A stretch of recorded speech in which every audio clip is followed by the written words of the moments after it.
On the Making of Man, introduction by Jonathan Domingo. Among the theological masterpieces of the 4th century, On the Making of Man de Homines Apophysa stands as one of the most profound and ambitious works composed by Gregory of Nyssa, written as both a theological meditation and philosophical exploration of human nature. The treatise reflects Gregory's attempt to answer some of the most enduring questions about humanity. What does it mean to be human? Why were human beings created? What is the relationship between body and soul? And how does humanity reflect the image of God? Combining biblical interpretation, philosophical reasoning, and spiritual reflection, Gregory offers one of the earliest and most sophisticated Christian accounts of anthropology, the theological understanding of human nature and destiny. More than a commentary on the creation narrative of Genesis, On the Making of Man presents a sweeping vision of humanity's dignity, purpose, fallenness, and ultimate restoration. The historical setting of the work helps explain both its aims and significance. Gregory composed On the Making of Man in the late 4th century, likely as a continuation and complement to the unfinished work of his brother, Basil of Caesarea. Basil had written the Hexaemeron, a series of homilies on the 6 days of creation, but died before completing a treatment of humanity's creation. Gregory sought to honor his brother's legacy by focusing specifically on the creation of humankind described in Genesis 1:2. Yet Gregory's work quickly developed beyond commentary into a broad theological reflection that engages Scripture, Greek philosophy, medicine, psychology, and metaphysics in order to explain humanity's place within creation. At the center of Gregory's vision lies the biblical declaration that humanity was created in the image of God, Imago Dei. For Gregory, this truth serves as the foundation of human dignity and purpose. Unlike other creatures, human beings uniquely reflect divine qualities such as rationality, freedom, creativity, moral responsibility, and the capacity for relationship with God. Gregory argues that the image of God is not confined to a single human faculty, but encompasses the whole person and humanity's potential for spiritual growth. Human beings are created not merely to exist, but to participate in divine goodness and grow into deeper likeness to their Creator. A defining feature of Gregory's anthropology is his emphasis on human freedom. According to Gregory, humanity was created with free will because genuine goodness requires the ability to choose. God desires loving communion with human beings, but authentic love cannot be coerced. Freedom therefore becomes essential to humanity's vocation and dignity. Yet freedom also introduces the possibility of failure, and Gregory understands human suffering and moral corruption as consequences of humanity's misuse of this gift. Sin disrupted the harmony between humanity and God, introducing mortality, disorder, and alienation into human existence. Gregory's reflections on the body are particularly noteworthy because they challenge simplistic assumptions about early Christian thought. Contrary to caricatures that portray Christianity as hostile to physical existence, Gregory strongly affirms the goodness of the body as part of God's creative design. The body is not a prison for the soul nor an unfortunate burden to be escaped, but an essential aspect of human identity. Gregory marvels at the complexity, beauty, and functionality of human anatomy, seeing evidence of divine wisdom in the body's design. He frequently reflects upon the uniqueness of human hands, speech, posture, and intellect, arguing that humanity's physical structure reveals purposeful creation rather than accident or randomness. At the same time, Gregory carefully explores the relationship between body and soul, influenced by Platonic philosophy but transformed by Christian theology.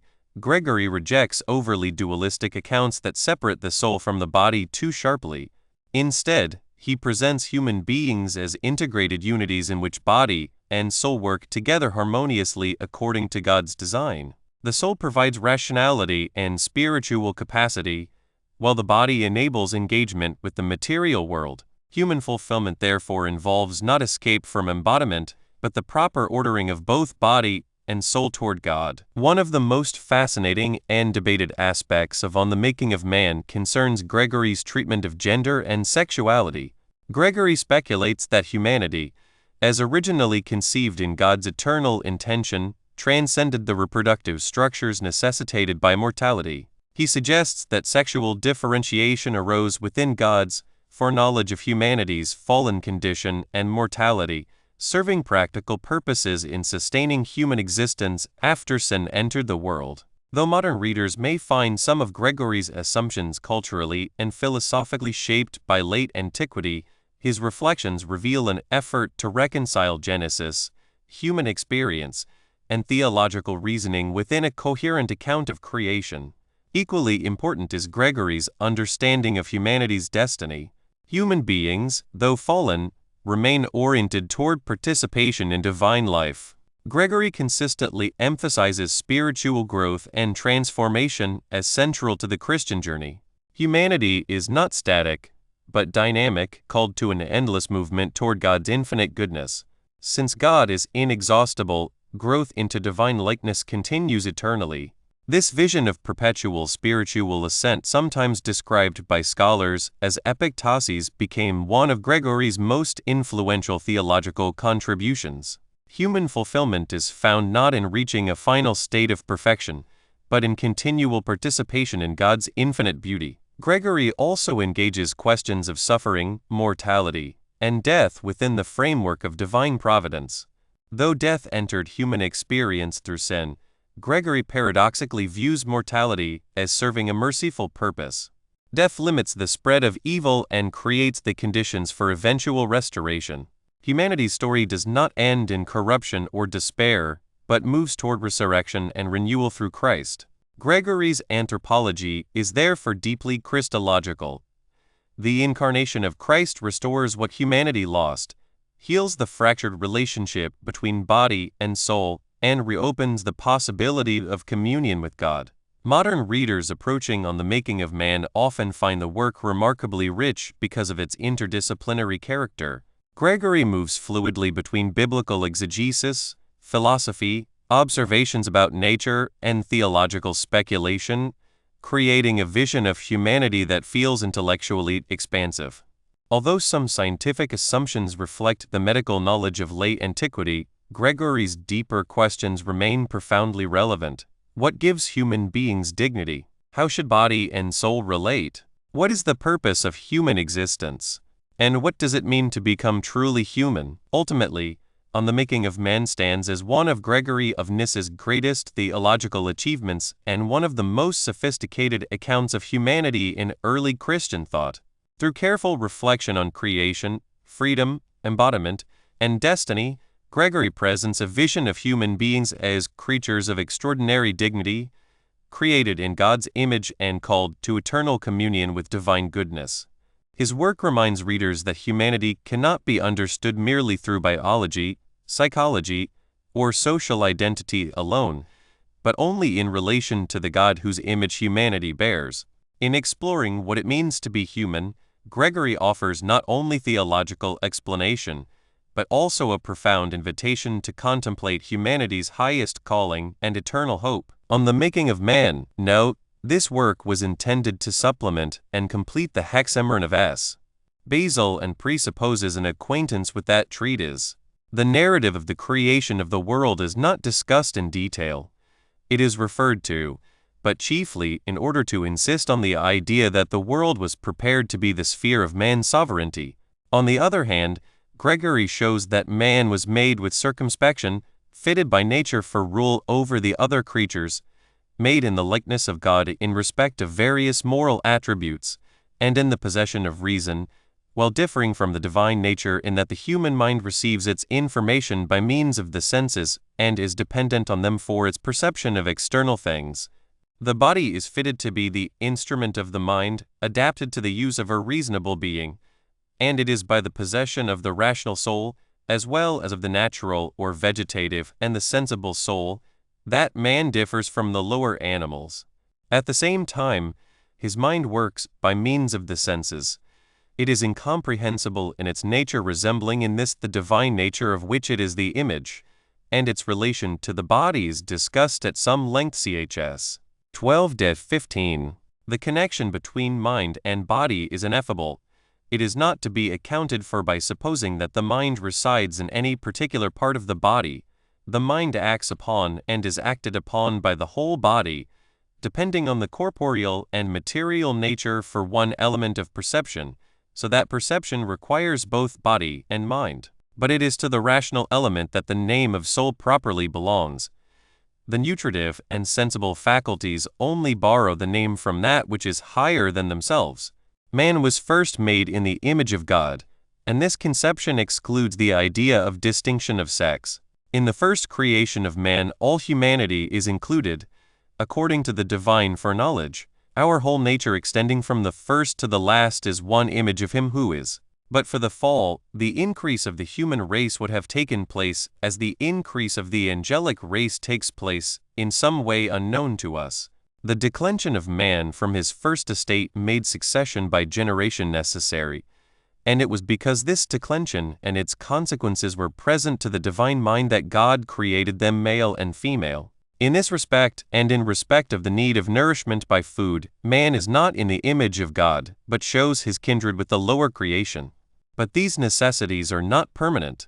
They will end with the restoration of man to his former excellent chs. 16-18. Here Gregory is led to speak chs. 19-20 of the food of men in paradise, and of the tree of the knowledge of good and evil. And thus, having made mention of the fall of man, he goes on to speak of his restoration. This, in his view, follows from the finite nature of evil. It is deferred until the sum of humanity is complete. As to the mode in which the present state of things will end, we know nothing, but that it will end is inferred from the non-eternity of matter chs. 21-24. The doctrine of the resurrection is supported by our knowledge of the accuracy with which other events have been predicted in Scripture, by the experience given to us of like events in particular cases, in those whom our Lord raised to life, and especially in his own resurrection. The argument that such a restoration is impossible is met by an appeal to the unlimited character of the divine power, and by inferences from parallels observed in nature chs. 25-27.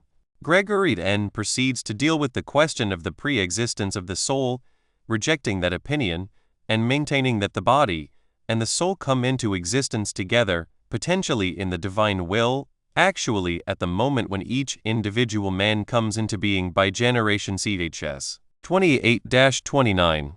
In the course of his argument on this last point, he turns aside to discuss at some length, in the last chapter, the structure of the human body, but he returns once more, in conclusion, to his main position, that man is generated as a living and animated being, and that the power of the soul is gradually manifested in, and by means of, the material substratum of the body, so that man is brought to perfection by the aid of the lower attributes of the soul.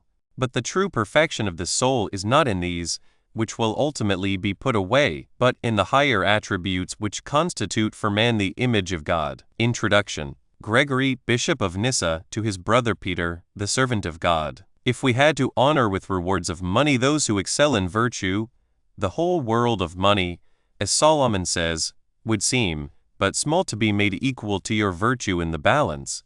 Since, however, the debt of gratitude due to your reverence is greater than can be valued in money, and the holy Eastertide demands the accustomed gift of love, we offer to your greatness of mind, O man of God, a gift too small indeed to be worthy of presentation to you, yet not falling short of the extent of our power. The gift is a discourse, like a mean garment, woven not without toil from our poor wit, and the subject of the discourse, while it will perhaps be generally thought audacious, yet seemed not unfitting. For he alone has worthily considered the creation of God, who truly was created after God, and whose soul was fashioned in the image of him who created him, Basil, our common father and teacher, who by his own speculation made the sublime ordering of the universe generally intelligible, making the world as established by God in the true wisdom known to those who by means of his understanding are led to such contemplation. But we, who fall short even of worthily admiring him, yet intend to add to the great writer's speculations that which is lacking in them, not, so as to interpolate his work by insertion, for it is not to be thought of that lofty mouth should suffer the insult of being given as authority for our discourses, but so that the glory of the teacher may not seem to be failing among his disciples. For if, the consideration of man being lacking in his hexameron, none of those who had been his disciples contributed any earnest effort to supply the defect, the scoffer would perhaps have had a handle against his great fame, on the ground that he had not cared to produce in his hearers any habit of intelligence. But now that we venture according to our powers upon the exposition of what was lacking, if anything should be found in our work such as to be not unworthy of his teaching, it will surely be referred to our teacher, while if our discourse does not reach the height of his sublime speculation, he will be free from this charge, and escape the blame of seeming not to wish that his disciples should have any skill at all. Though we perhaps may be answerable to our censurers as being unable to contain in the littleness of our heart the wisdom of our instructor, the scope of our proposed inquiry is not small. It is second to none of the wonders of the world, perhaps even greater than any of those known to us, because no other existing thing, save the human creation, has been made like to God.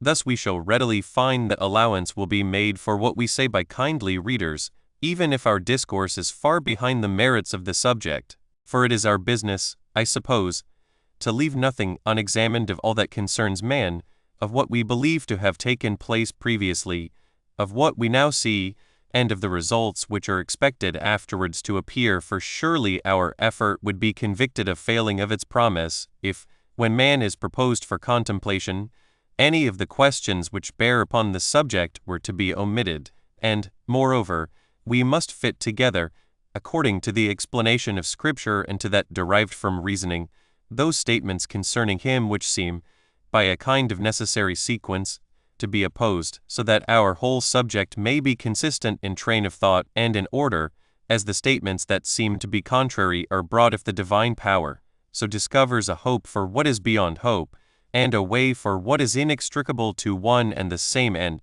and for clearness' sake I think it well to set forth to you the discourse by chapters, that you may be able briefly to know the force of the several arguments of the whole work. Wherein is a partial inquiry into the nature of the world, and a more minute exposition of the things which preceded the genesis of man. 1. This is the book of the generation of heaven and earth, says the Scripture, when all that is seen was finished, and each of the things that are betook itself to its own separate place, when the body of heaven compassed all things round, and those bodies which are heavy, and of downward tendency, the earth, and the water, holding each other in, took the middle place of the universe, while, as a sort of bond and stability for the things that were made, the divine power and skill was implanted in the growth of things, guiding all things with the reins of a double operation, for it was by rest and motion that it devised the genesis of the things that were not, and the continuance of the things that are, driving around, about the heavy and changeless element contributed by the creation that does not move, as about some fixed path,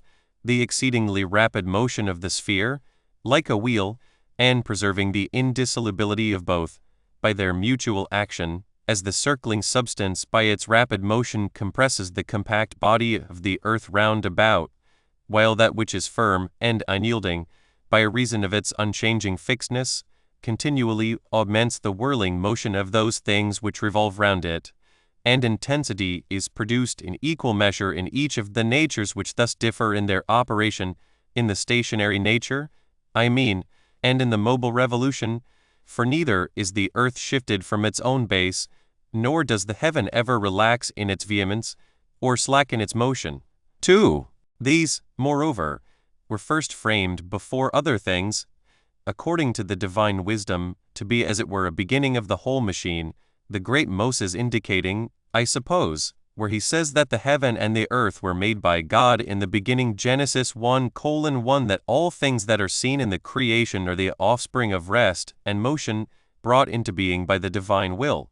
Now the heaven and the earth, being diametrically opposed to each other in their operations, the creation which lies between the opposites, and has in part a share in what is adjacent to it, itself acts as a mean between the extremes, so that there is manifestly a mutual contact of the opposites through the mean.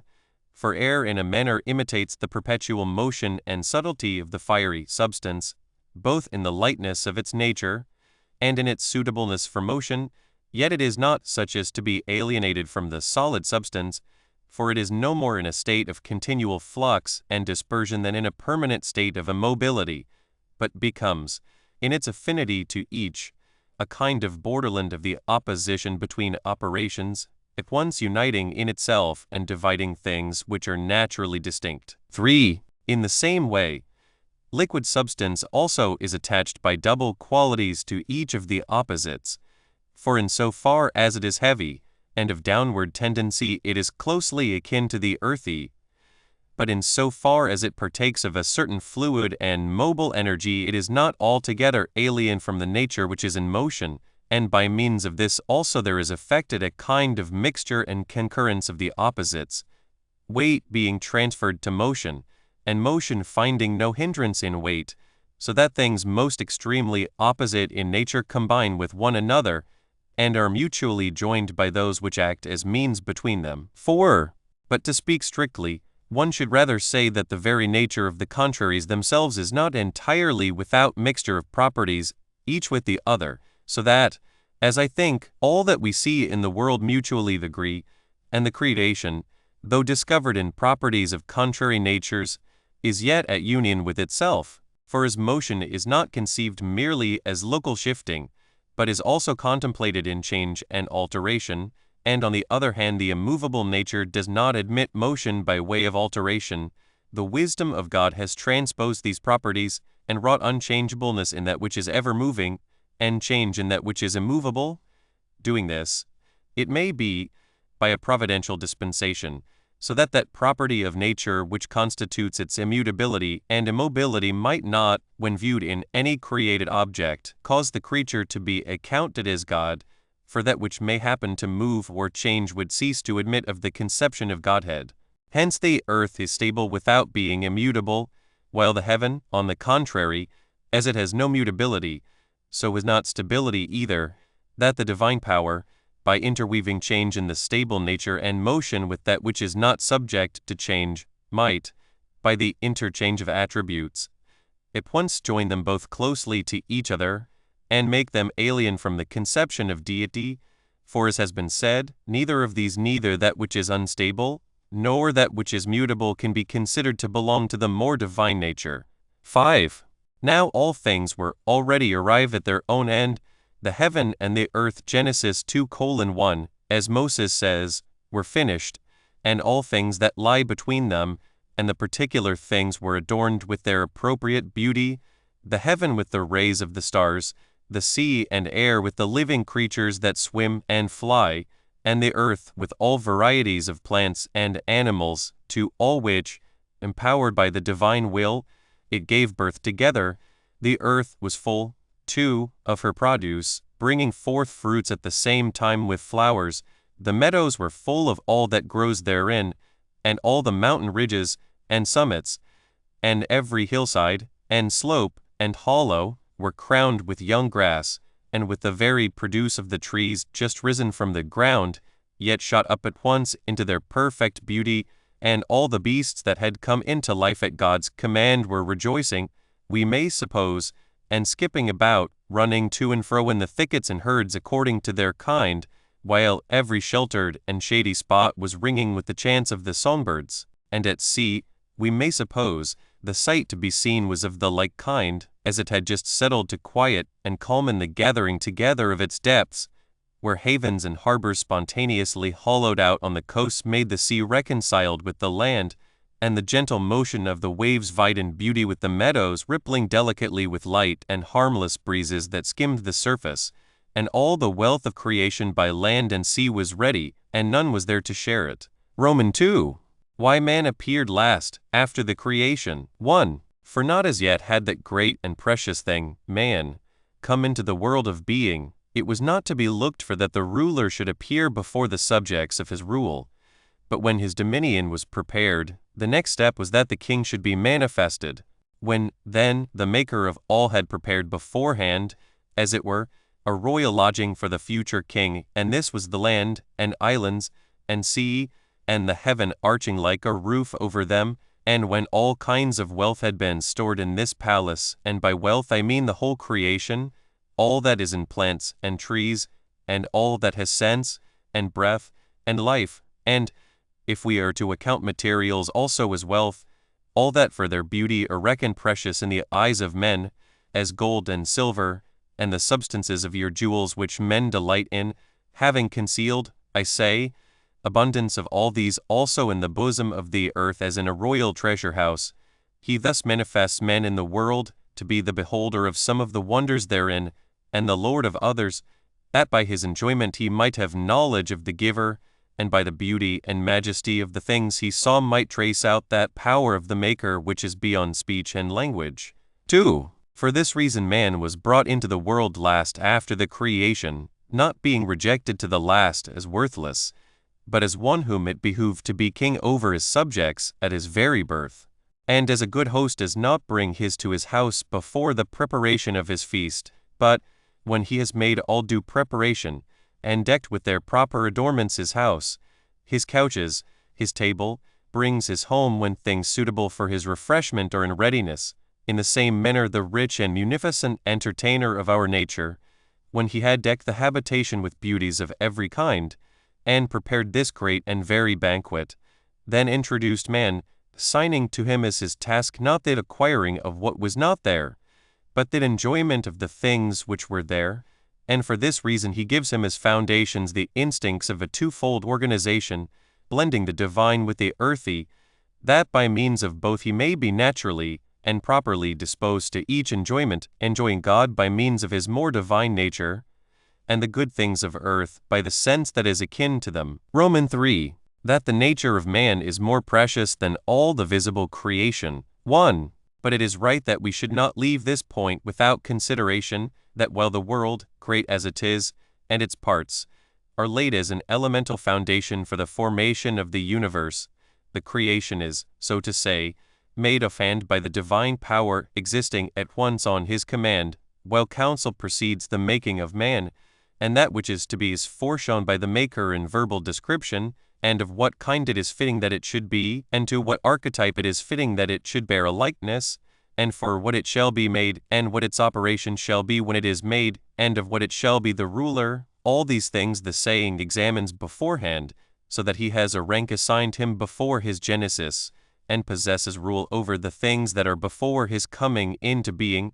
For it says, God said, Let us make man in our image, after our likeness, and let them have dominion over the fish of the sea, and the beasts of the earth, and the fowls of the heaven, and the cattle, and all the earth. 2.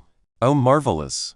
A son is made, and no counsel proceeds, a heaven likewise, and to these no single thing in creation is equal. So great a wonder is formed by a word alone, and the saying indicates neither when, nor how, nor any such detail. So too in all particular cases, the ether, the stars, the intermediate air, the sea, the earth, the animals, the plants, all are brought into being with a word, while only to the making of man does the Maker of all draw near with circumspection, so as to prepare beforehand for him material for his formation, and to liken his form to an archetypal beauty, and, setting before him a mark for which he is to come into being, to make for him a nature appropriate and allied to the operations, and suitable for the object in hand. Romans 4.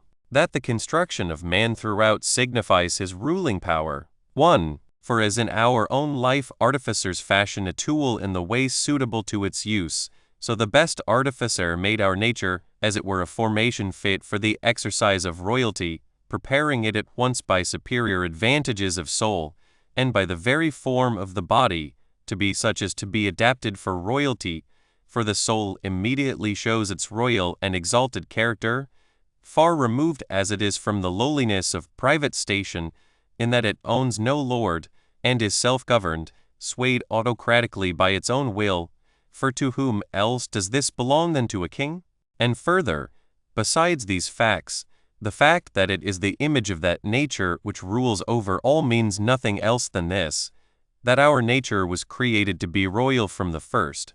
For as, In men's ordinary use, those who make images of princes both mold the figure of their form and represent along with this the royal rank by the vesture of purple, and even the likeness is commonly spoken of as a king. So the human nature also, as it was made to rule the rest, was, by its likeness to the King of all, made as it were a living image, partaking with the archetype both in rank and in name, not vested in purple, nor giving indication of its rank by scepter and diadem, for the archetype itself is not arrayed with these, but instead of the purple robe, clothed in virtue, which is in truth the most royal of all raiment, and in place of the scepter, leaning on the bliss of immortality, and instead of the royal diadem, decked with the crown of righteousness, so that it is shown to be perfectly like to the beauty of its archetype and all that belongs to the dignity of royalty. V. That man is a likeness of the divine sovereignty. 1. It is true, indeed, that the divine beauty is not adorned with any shape or endowment of form, by any beauty of color, but is contemplated as excellence and unspeakable bliss. As then painters transfer human forms to their pictures by the means of certain colors, laying on their copy the proper and corresponding tints, so that the beauty of the original may be accurately transferred to the likeness, so I would have you understand that our Maker also, painting the portrait to resemble his own beauty, by the addition of virtues, as it were with colors, shows in us his own sovereignty, and manifold and varied are the tints, so to say, by which his true form is portrayed, not red or white, or the blending of these, whatever it may be called, nor a touch of black that paints the eyebrow and the eye, and shades, by some combination, the depressions in the figure, and all such arts which the hands of painters contrive. But instead of these, purity, freedom from passion, blessedness, alienation from all evil, and all those attributes of the like kind which help to form in men the likeness of God, with such hues as these did the Maker of his own image mark our nature. 2. And if you were to examine the other points also by which the divine beauty is expressed, you will find that to them too the likeness in the image which we present is perfectly preserved. The Godhead is mind and word. For in the beginning was the Word, and the followers of Paul have the mind of Christ which speaks in them. Humanity too is not far removed from these. You see in yourself word and understanding, an imitation of the very mind and word. Again, God is love, and the fount of love. For this the great John declares, that love is of God, and God is love. 1 John 4:7-8. The fashioner of our nature has made this to be our feature too, for hereby, he says, shall all men know that you are my disciples, if you love one another. Thus, if this be absent, the whole stamp of the likeness is transformed. The deity beholds and hears all things, and searches all things out.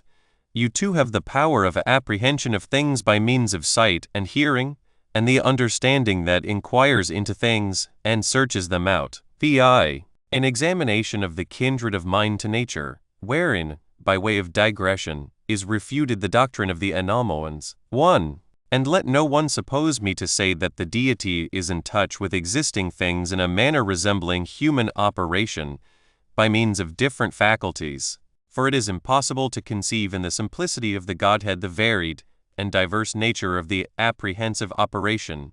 Not even in our own case are the faculties which apprehend things numerous, although we are in touch with those things which affect our life in many ways by means of our senses. For there is one faculty, the implanted mind itself, which passes through each of the organs of sense, and grasps the things beyond. This it is that, by means of the eyes, beholds what is seen. This it is that, by means of hearing, understands what is said.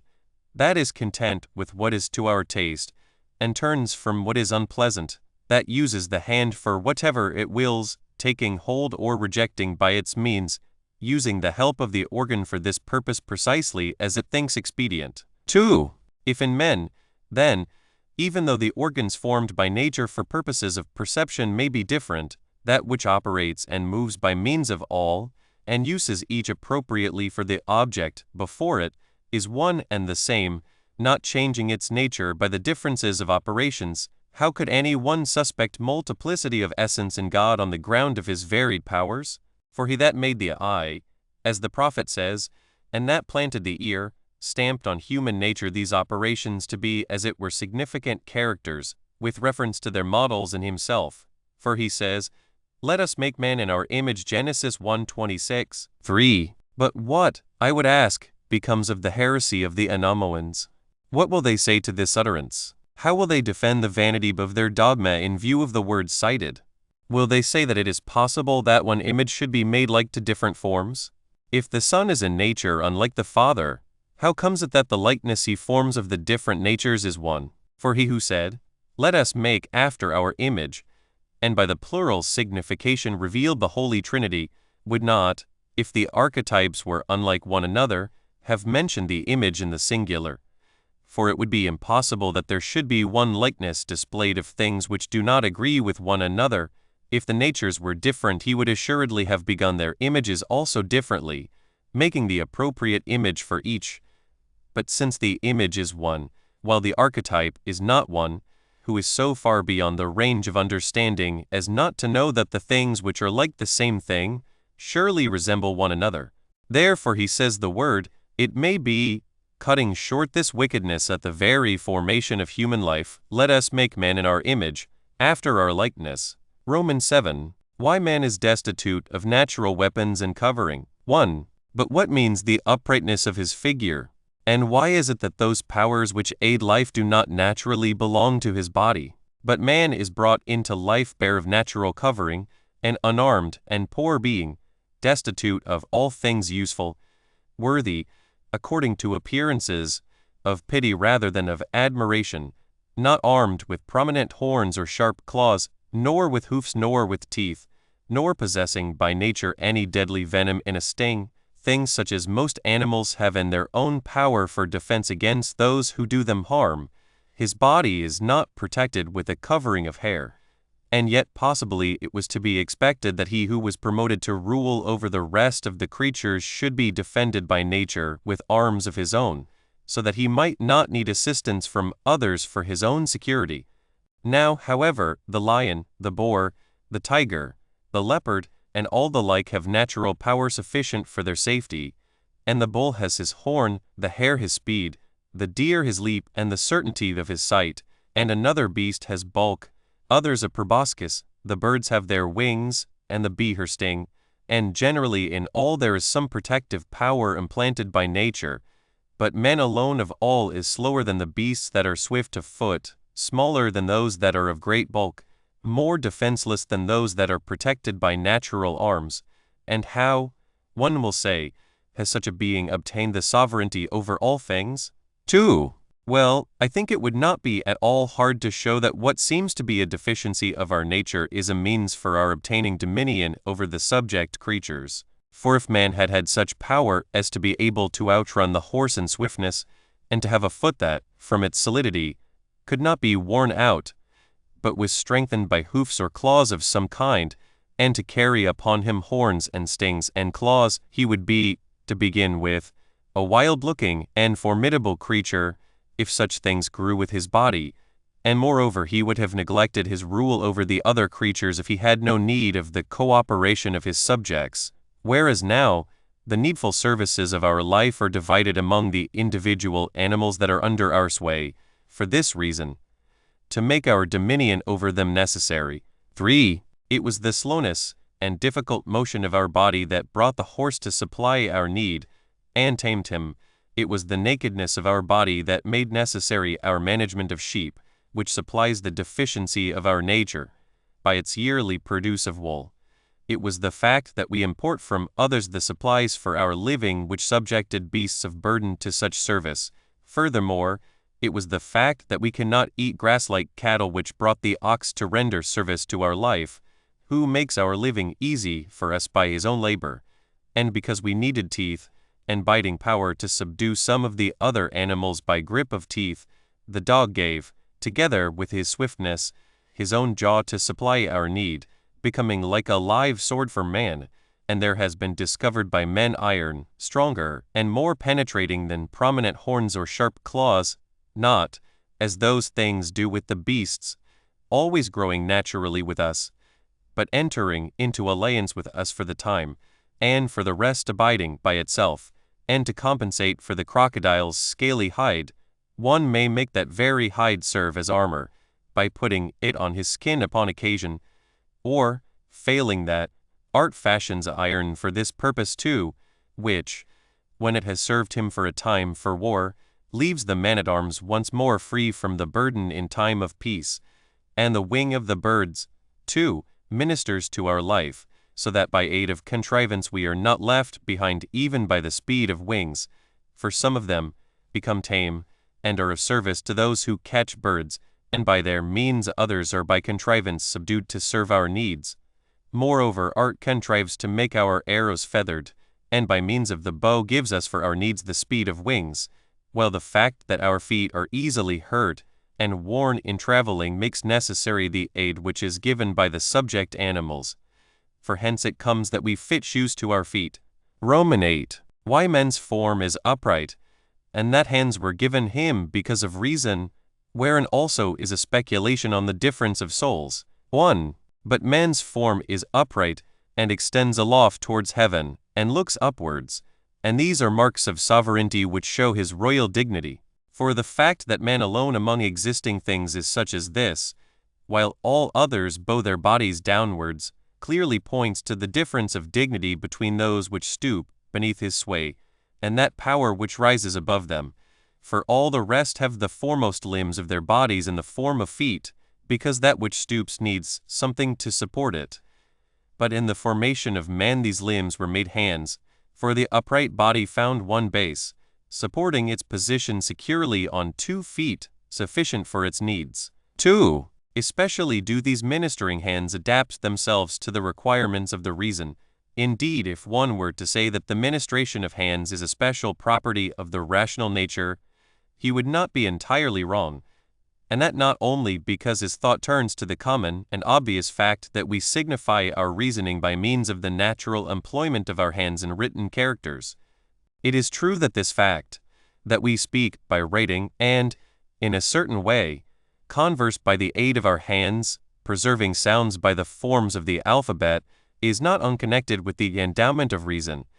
But I am referring to something else when I say that the hands cooperate with the bidding of reason. 3. Let us, however, before discussing this point, consider the matter we passed over for the subject of the order of created things almost escaped our notice, why the growth of things that spring from the earth takes precedence, and the irrational animals come next, and then, after the making of these, comes man.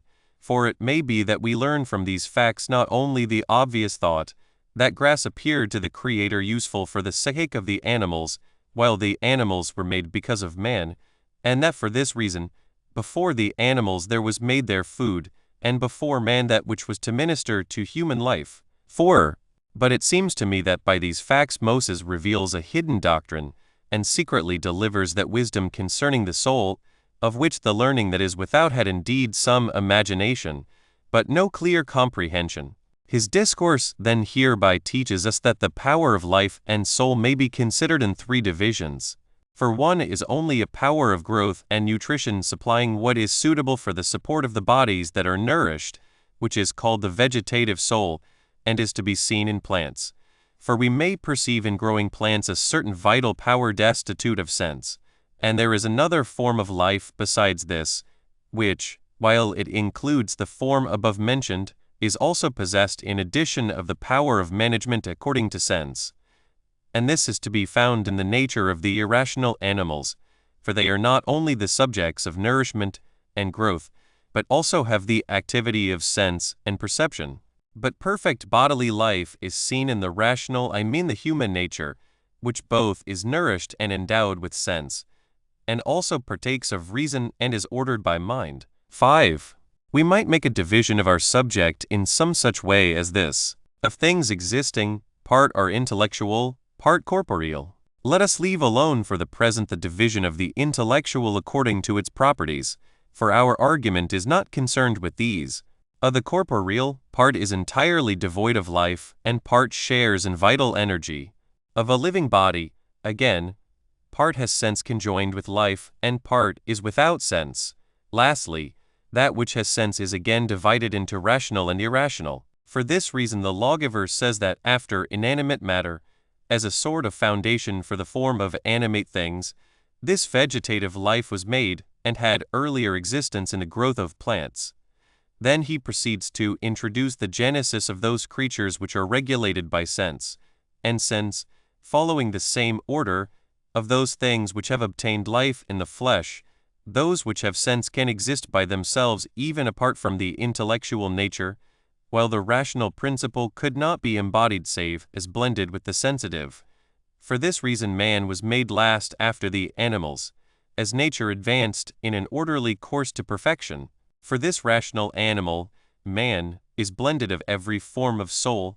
He is nourished by the vegetative kind of soul, and to the faculty of growth was added that of sense, which stands midway, if we regard its peculiar nature, between the intellectual and the more material essence, being as much coarser than the one as it is more refined than the other. Then takes place a certain alliance and commixture of the intellectual essence with the subtle and enlightened element of the sensitive nature, so that man consists of these three, as we are taught the like thing by the Apostle in what he says to the Ephesians, praying for them that the complete grace of their body, and soul and spirit may be preserved at the coming of the Lord, using the word body for the nutritive part, and denoting the sensitive by the word soul, and the intellectual by spirit. Likewise too the Lord instructs the scribe in the gospel that he should set before every commandment that love to God which is exercised with all the heart and soul and mind. For here also it seems to me that the phrase indicates the same difference, naming the more corporeal existence heart, the intermediate soul, and the higher nature, the intellectual and mental faculty, mind. 6.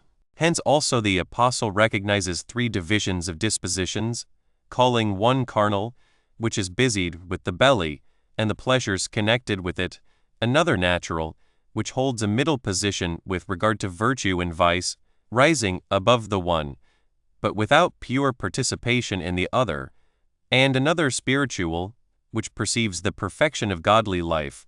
Wherefore he says to the Corinthians, reproaching their indulgence in pleasure and passion, you are carnal. 1 Corinthians 3:3, and incapable of receiving the more perfect doctrine, while elsewhere, making a comparison of the middle kind with the perfect, he says, but the natural man receives not the things of the Spirit, for they are foolishness unto him.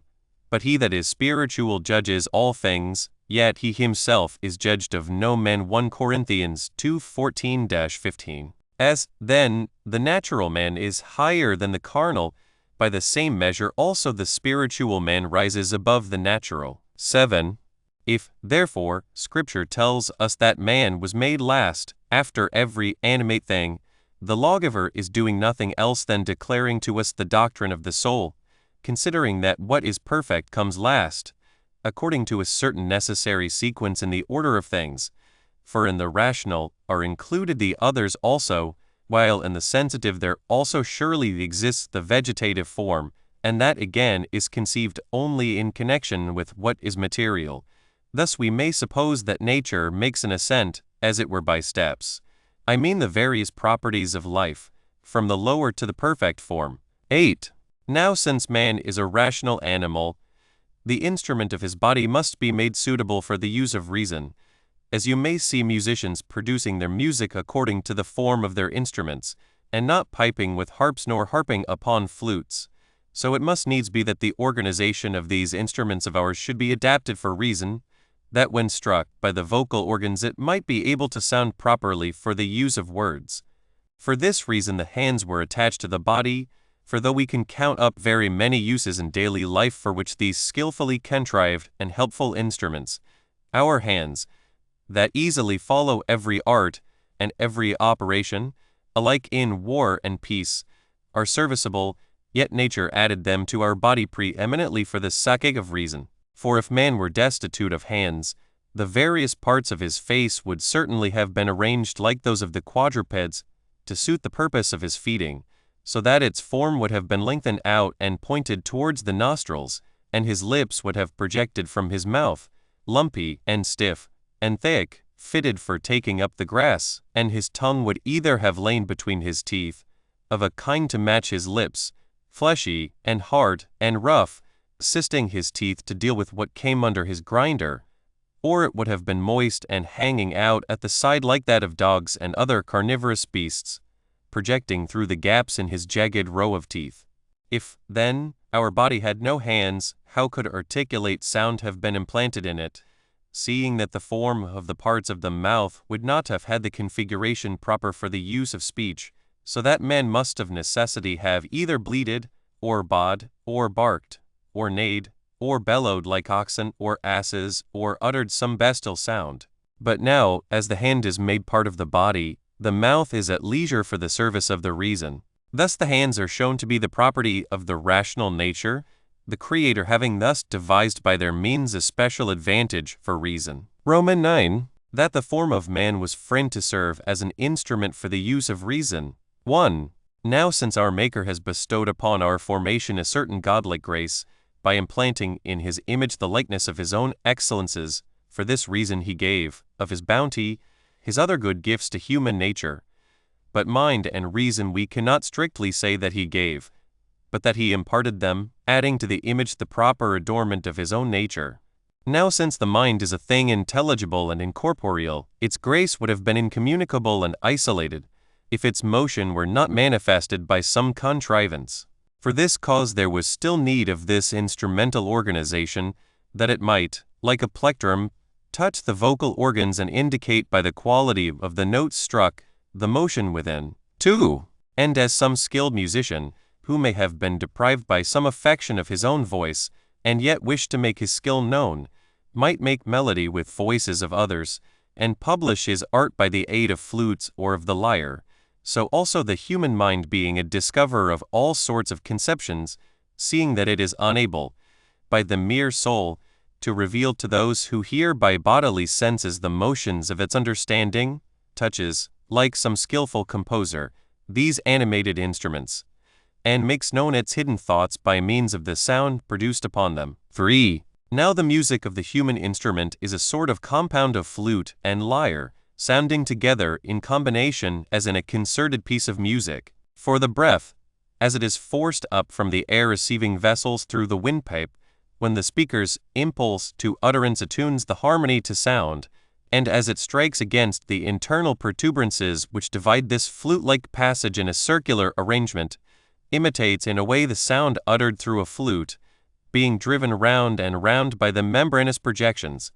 But the palate receives the sound from below in its own concavity, and dividing the sound by the two passages that extend to the nostrils, and by the cartilages about the perforated bone, as it were by some scaly protuberance, makes its resonance louder, while the cheek, the tongue, the mechanism of the pharynx by which the chin is relaxed when drawn in, and tightened when extended to a point, all these in many different ways answer to the motion of the plectrum upon the strings, varying very quickly, as occasion requires, the arrangement of the tones, and the opening and closing of the lips has the same effect as players produce when they check the breath of the flute with their fingers according to the measure of the tune. X. That the mind works by means of the senses. 1. As the mind then produces the music of reason by means of our instrumental construction, we are born rational, while, as I think, we should not have had the gift of reason if we had had to employ our lips to supply the need of the body, the heavy and toilsome part of the task of providing food. As things are, however, our hands appropriate this ministration to themselves and leave the mouth available for the service of reason. 2. The operation of the instrument, however, is twofold, one for the production of sound, the other for the reception of concepts from without, and the one faculty does not blend with the other, but abides in the operation for which it was appointed by nature, not interfering with its neighbor either by the sense of hearing undertaking to speak, or by the speech undertaking to hear, for the latter is always uttering something, while the ear, as Solomon somewhere says, is not filled with continual hearing. 3. That point as to our internal faculties which seems to me to be, even in a special degree, matter for wonder, is this: what is the extent of that inner receptacle into which flows everything that is poured in by our hearing? Who are the recorders of the sayings that are brought in by it? What sort of storehouses are there for the concepts that are being put in by our hearing? And how is it that when many of them, of varied kinds, are pressing one upon another, there arises no confusion and error in the relative position of the things that are laid up there? And one may have the like feeling of wonder also with regard to the operation of sight, for by it also in like manner the mind apprehends those things which are external to the body, and draws to itself the images of phenomena, marking in itself the impressions of the things which are seen. 4. And just as if there were some extensive city receiving all comers by different entrances, all will not congregate at any particular place, but some will go to the market, some to the houses, others to the churches, or the streets, or lanes, or the theaters, each according to his own inclination. Some such city of our mind I seem to discern established in us, which the different entrances through the senses keep filling, while the mind, distinguishing and examining each of the things that enters, ranks them in their proper departments of knowledge. 5. And as, to follow the illustration of the city, it may often be that those who are of the same family and kindred do not enter by the same gate, coming in by different entrances, as it may happen, but are none the less, when they come within the circuit of the wall, brought together again, being on close terms with each other, and one may find the contrary happen, for those who are strangers and mutually unknown often take one entrance to the city, yet their community of entrance does not bind them together, for even when they are within they can be separated to join their own kindred. Something of the same kind I seem to discern in the spacious territory of our mind, for often the knowledge which we gather from the different organs of sense is one, as the same object is divided into several parts in relation to the senses, and again, on the contrary, we may learn from someone sense many and varied things which have no affinity one with another. 6. For instance, for it is better to make our argument clear by illustration, let us suppose that we are making some inquiry into the property of tastes. What is sweet to the sense, and what is to be avoided by tasters? We find, then, by experience, both the bitterness of gall and the pleasant character of the quality of honey. But when these facts are known, the knowledge is one which is given to us, the same thing being introduced to our understanding in several ways by taste, smell, hearing, and often by touch and sight. For when one sees honey and hears its name, and receives it by taste, and recognizes its odor by smell, and tests it by touch, he recognizes the same thing by means of each of his senses. 7. On the other hand, we get varied and multiform information by someone's sense, for as hearing receives all sorts of sounds, and our visual perception exercises its operation by beholding things of different kinds, for it lights alike on black and white, and all things that are distinguished by contrariety of color, so with taste, with smell, with perception by touch, each implants in us by means of its own perceptive power the knowledge of things of every kind. Roman 11. That the nature of mind is invisible. 1. What then is, in its own nature, this mind that distributes itself into faculties of sensation, and duly receives, by means of each, the knowledge of things? That it is something else besides the senses, I suppose no reasonable man doubts. For if it were identical with sense, it would reduce the proper character of the operations carried on by sense to one, on the ground that it is itself simple, and that in what is simple no diversity is to be found. Now, however, as all agree that touch is one thing and smell another, and as the rest of the senses are in like manner so situated with regard to each other as to exclude intercommunion or mixture, we must surely suppose, since the mind is duly present in each case, that it is something else besides the sensitive nature, so that no variation may attach to a thing intelligible. 2. Who has known the mind of the Lord? Romans 11:34. The Apostle asks, and I ask further, who has understood his own mind? Let those tell us who consider the nature of God to be within their comprehension, whether they understand themselves, if they know the nature of their own mind. It is manifold and much compounded. How then can that which is intelligible be composite? Or what is the mode of mixture of things that differ in kind? Or it is simple and incomposite. How then is it dispersed into the manifold divisions of the senses? How is there diversity in unity? How is unity maintained in diversity? 3. But I find the solution of these difficulties by recourse to the very utterance of God. For he says, "Let us make man in our image, after our likeness." Genesis 1:26. The image is properly an image so long as it fails in none of those attributes which we perceive in the archetype, but where it falls from its resemblance to the prototype it ceases in that respect to be an image.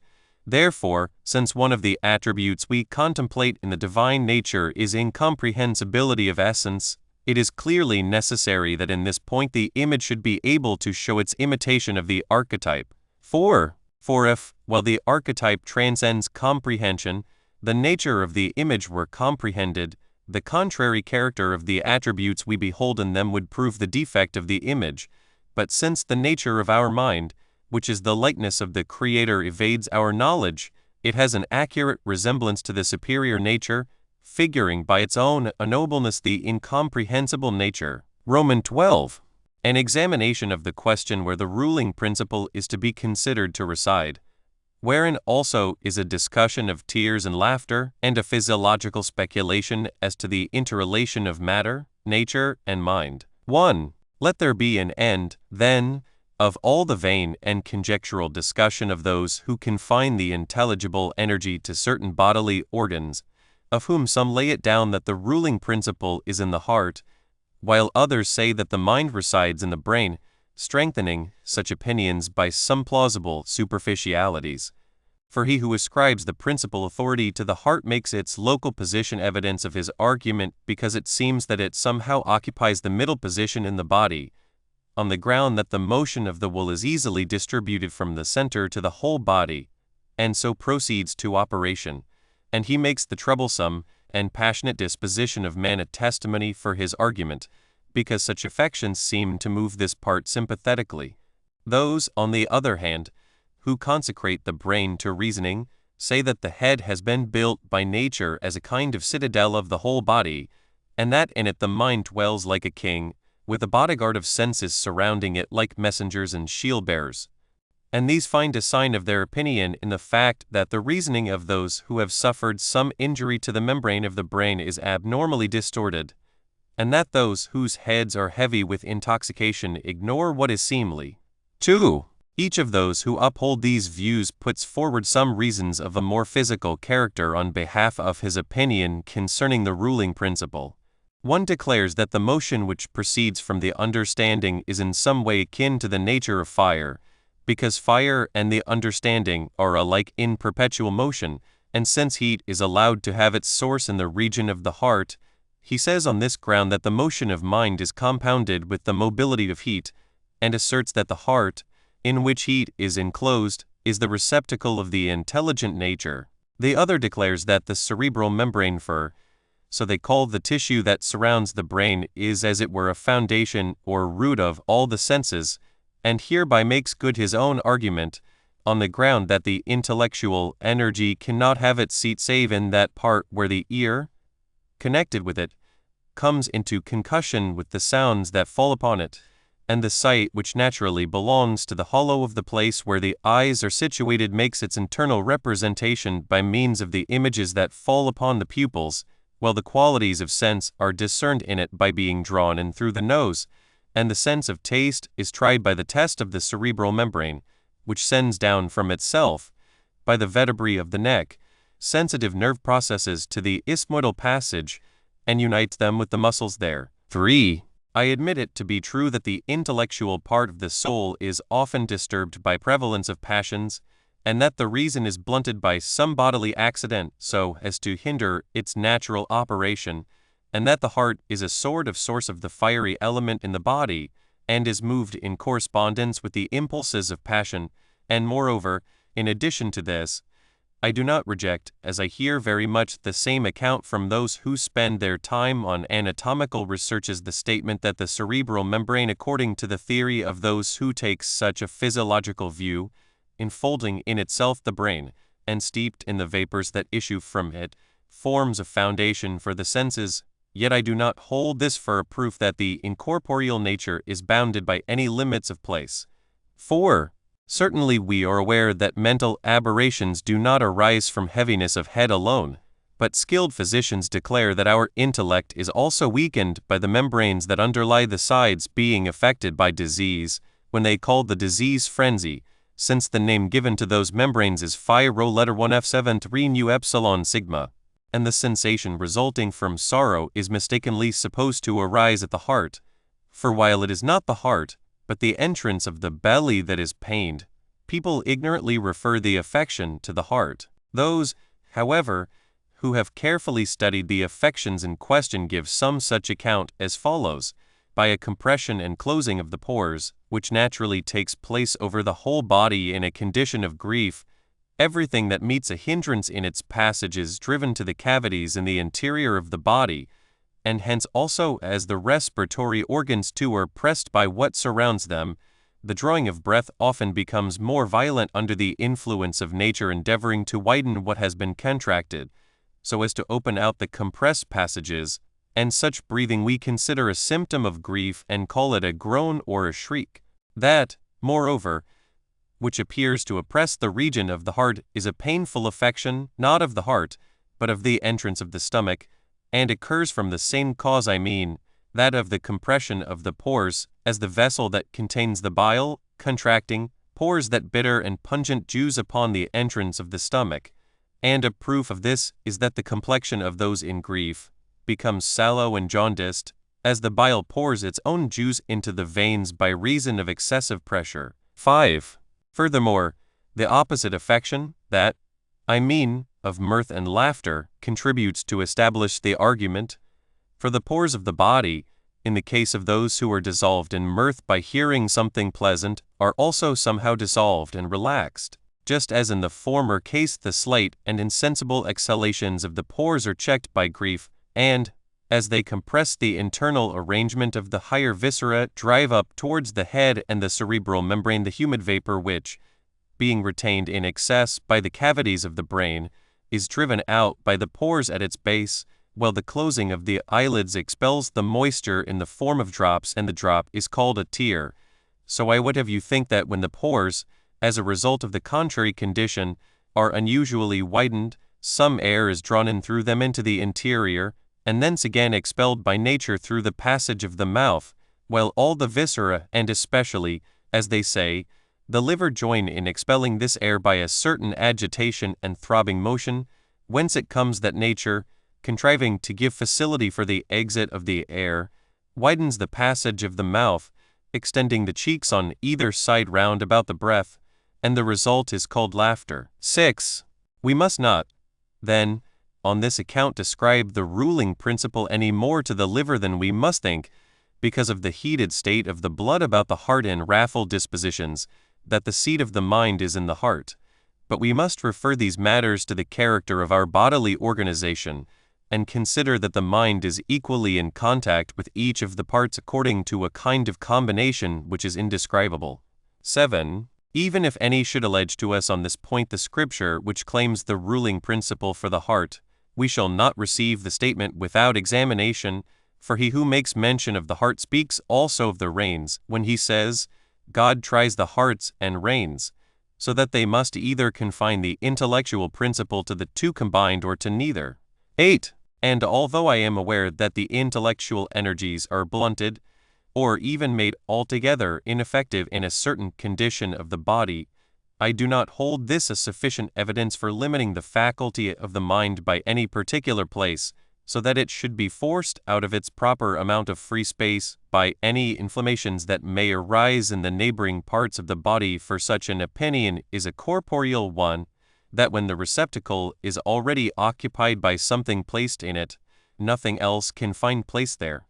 For the intelligible nature neither dwells in the empty spaces of bodies, nor is extruded by encroachments of the flesh, but since the whole body is made like some musical instrument, just as it often happens in the case of those who know how to play, but are unable, because the unfitness of the instrument does not admit of their art, to show their skill for that which is destroyed by time, or broken by a fall, or rendered useless by rust or decay, is mute and inefficient, even if it be breathed upon by one who may be an excellent artist in flute playing, so to the mind, passing over the whole instrument, and touching each of the parts in a mode corresponding to its intellectual activities, according to its nature, produces its proper effect on those parts which are in a natural condition, but remains inoperative and ineffective upon those which are unable to admit the movement of its art, for the mind is somehow naturally adapted to be in close relation with that which is in a natural condition,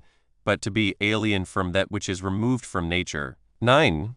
And here, I think there is a view of the matter more close to nature, by which we may learn something of the more refined doctrines. For since the most beautiful and supreme good of all is the divinity itself, to which incline all things that have a tendency towards what is beautiful and good, we therefore say that the mind, as being in the image of the most beautiful, itself also remains in beauty and goodness, so long as it partakes as far as is possible in its likeness to the archetype, but if it were at all to depart from this, it is deprived of that beauty in which it was. And as we said that the mind was adorned by the likeness of the archetypal beauty, being formed as though it were a mirror to receive the figure of that which it expresses, we consider that the nature which is governed by it is attached to the mind in the same relation, and that it too is adorned by the beauty that the mind gives, being, so to say, a mirror of the mirror, and that by it is swayed and sustained the material element of that existence in which the nature is contemplated. 10. Thus, so long as one keeps in touch with the other, the communication of the true beauty extends proportionally through the whole series, beautifying by the superior nature that which comes next to it. But when there is any interruption of this beneficent connection, or when, on the contrary, the superior comes to follow the inferior, then is displayed the misshapen character of matter, when it is isolated from nature, for in itself matter is a thing without form or structure, and by its shapelessness is also destroyed that beauty of nature with which it is adorned through the mind, and so the transmission of the ugliness of matter reaches through the nature to the mind itself, so that the image of God is no longer seen in the figure expressed by that which was molded according to it, for the mind, setting the idea of good like a mirror behind the back, turns off the incident rays of the effulgence of the good, and it receives into itself the impress of the shapelessness of matter. 11. And in this way is brought about the genesis of evil, arising through the withdrawal of that which is beautiful and good. Now all is beautiful and good that is closely related to the first good, but that which departs from its relation and likeness to this is certainly devoid of beauty and goodness. If, then, according to the statement we have been considering, that which is truly good is one, and the mind itself also has its power of being beautiful and good, in so far as it is in the image of the good and beautiful, and the nature, which is sustained by the mind, has the like power, in so far as it is an image of the image, it is hereby shown that our material part holds together, and is upheld when it is controlled by nature, and on the other hand is dissolved and disorganized when it is separated from that which upholds and sustains it, and is dissevered from its conjunction with beauty and goodness. 12. Now such a condition as this does not arise except when there takes place an overturning of nature to the opposite state, in which the desire has no inclination for beauty and goodness, but for that which is in need of the adorning element. For it must needs be that that which is made like to matter, destitute, as matter is a form of its own, should be assimilated to it in respect of the absence alike of form and of beauty. 13. We have, however, discussed these points in passing, as following on our argument, since they were introduced by our speculation on the point before us. For the subject of inquiry was, whether the intellectual faculty has its seat in any of the parts of us, or extends equally over them all, for as for those who shut up the mind locally in parts of the body, and who advance for the establishment of this opinion of theirs the fact that the reason has not free course in the case of those whose cerebral membranes are in an unnatural condition, our argument showed that in respect of every part of the compound nature of man, whereby every man has some natural operation, the power of the soul remains equally ineffective if the part does not continue in its natural condition. And thus there came into our argument Following out this line of thought, the view we have just stated, by which we learn that in the compound nature of man the mind is governed by God, and that by it is governed our material life, provided the latter remains in its natural state. But if it is perverted from nature, it is alienated also from that operation which is carried on by the mind. 14. Let us return, however, once more to the point from which we started, that in those who are not perverted from their natural condition by some affection, the mind exercises its own power, and is established firmly in those who are in sound health, but on the contrary is powerless in those who do not admit its operation. For we may confirm our opinion on these matters by yet other arguments, and if it is not tedious for those to hear who are already wearied with our discourse, we shall discuss these matters also, so far as we are able, in a few words. Romans 13. A rationale of sleep, of yawning, and of dreams. 1. This life of our bodies, material and subject to flux, always advancing by way of motion, finds the power of its being in this, that it never rests from its motion, and as some river, flowing on by its own impulse, keeps the channel in which it runs well filled, yet is not seen in the same water always at the same place, but part of it glides away while part comes flowing on. So, too, the material element of our life here suffers change in the continuity of its succession of opposites by way of motion and flux, so that it never can desist from change, but in its inability to rest keeps up unceasingly its motion alternating by like ways, and if it should ever cease moving it will assuredly have cessation also of its being. 2. For instance, emptying succeeds fullness, and on the other hand after emptiness comes in turn a process of filling. Sleep relaxes the strain of waking, and, again, awakening braces up what had become slack, and neither of these abides continually, but both give way, each at the other's coming, nature thus by their interchange, so renewing herself as, while partaking of each in turn, to pass from the one to the other without break. For that the living creature should always be exerting itself in its operations produces a certain rupture and severance of the overstrained part, and continual quiescence of the body brings about a certain dissolution and laxity in its frame.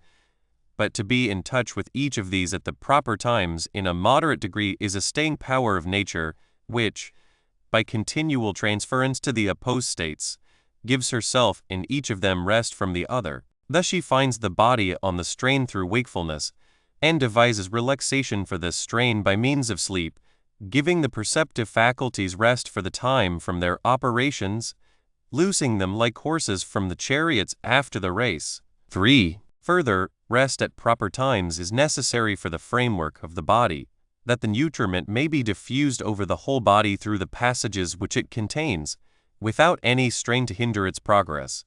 For just as certain misty vapors are drawn up from the recesses of the earth when it is soaked with rain, whenever the sun heats it with rays of any considerable warmth, so a similar result happens in the earth that is in us, when the nutriment within is heated up by natural warmth, and the vapors, being naturally of upward tendency and airy nature, and aspiring to that which is above them, come to be in the region of the head like smoke penetrating the joints of a wall. Then they are dispersed thence by exhalation to the passages of the organs of sense, and by them the senses are of course rendered inactive, giving way to the transit of these vapors. For the eyes are pressed upon by the eyelids when some leaden instrument, as it were I mean such a weight as that I have spoken of, lets down the eyelid upon the eyes, and the hearing, being dulled by these same vapors, as though a door were placed upon the acoustic organs, rests from its natural operation, and such a condition is sleep, when the sense is at rest in the body, and altogether ceases from the operation of its natural motion, so that the digestive processes of nutriment may have free course for transmission by the vapors through each of the passages. 4. And for this reason, if the apparatus of the organs of sense should be closed and sleep hindered by some occupation, the nervous system, becoming filled with the vapors, is naturally and spontaneously extended, so that the part which has had its density increased by the vapors is rarefied by the process of extension, just as those do who squeeze the water out of clothes by vehement wringing, and, seeing that the parts about the pharynx are somewhat circular, and nervous tissue abounds there, whenever there is need for the expulsion from that part of the density of the vapors, since it is impossible that the part which is circular in shape should be separated directly, but only by being distended in the outline of its circumference. For this reason, by checking the breath in a yawn, the chin is moved downwards, so as to leave a hollow to the uvula, and all the interior parts being arranged in the figure of a circle, that smoky denseness which had been detained in the neighboring parts is emitted together with the exit of the breath. And often the like may happen even after sleep, when any portion of those vapors remains in the region spoken of undigested and unexhaled. 5. Hence the mind of man clearly proves its claim to connection with his nature, itself also cooperating and moving with the nature in its sound and waking state, but remaining unmoved when it is abandoned to sleep, unless any one supposes that the imagery of dreams is a motion of the mind exercised in sleep. We for our part say that it is only the conscious and sound action of the intellect which we ought to refer to mind, and as to the fantastic nonsense which occurs to us in sleep, we suppose that some appearances of the operations of the mind are accidentally molded in the less rational part of the soul, for the soul, being by sleep dissociated from the senses, is also of necessity outside the range of the operations of the mind, for it is through the senses that the union of mind with man takes place.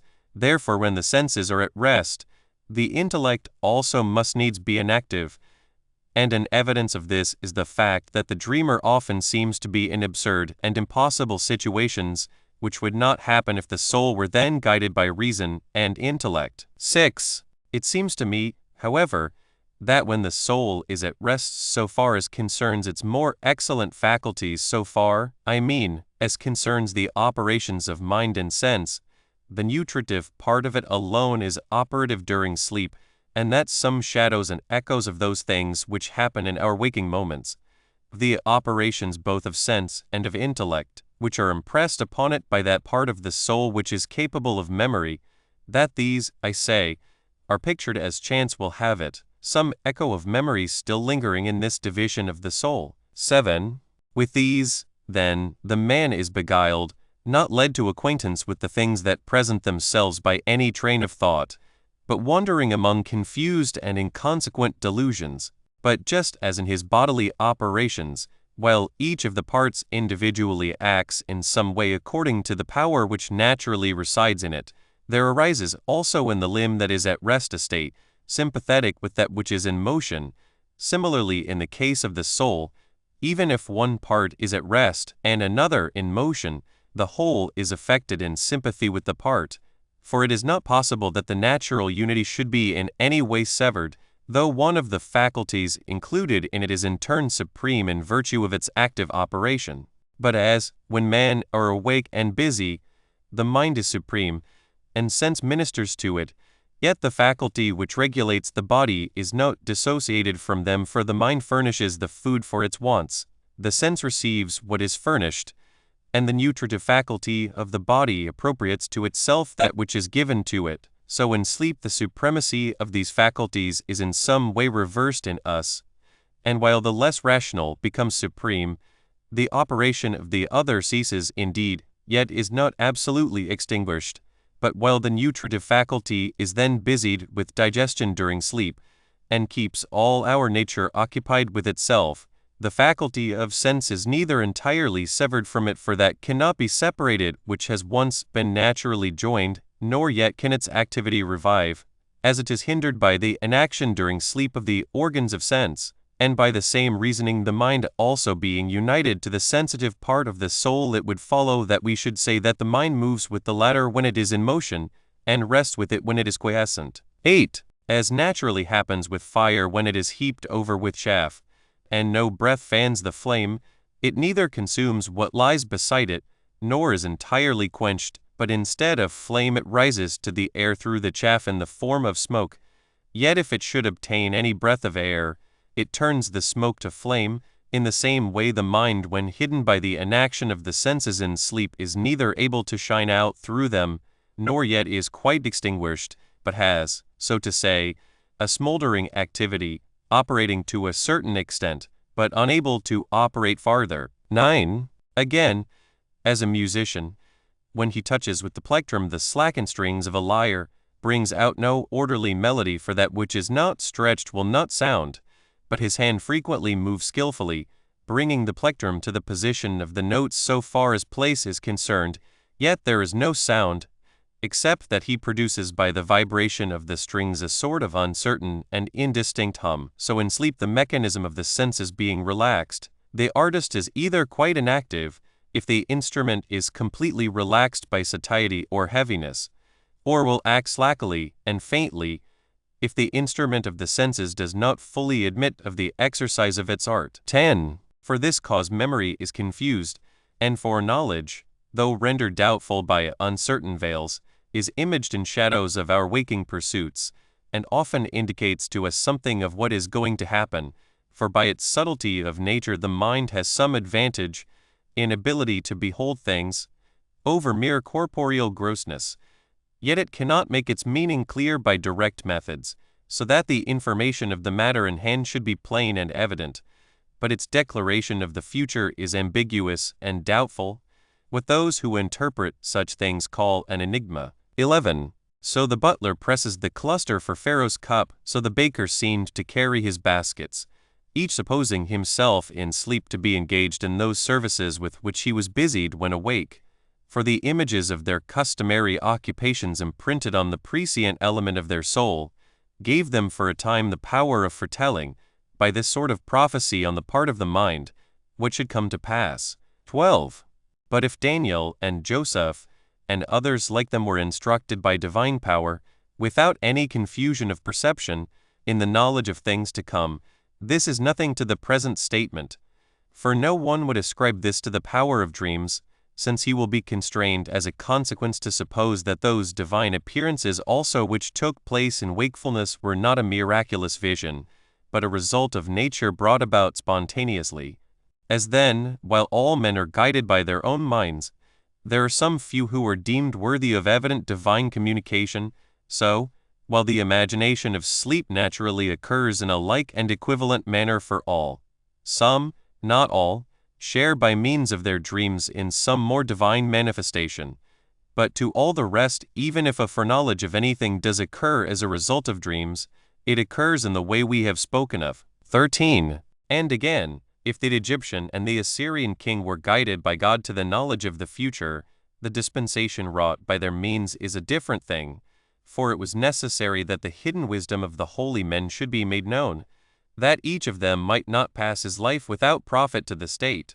For how could Daniel have been known for what he was, if the soothsayers and magicians had not been unequal to the task of discovering the dream? And how could Egypt have been preserved while Joseph was shut up in prison, if his interpretation of the dream had not brought him to notice?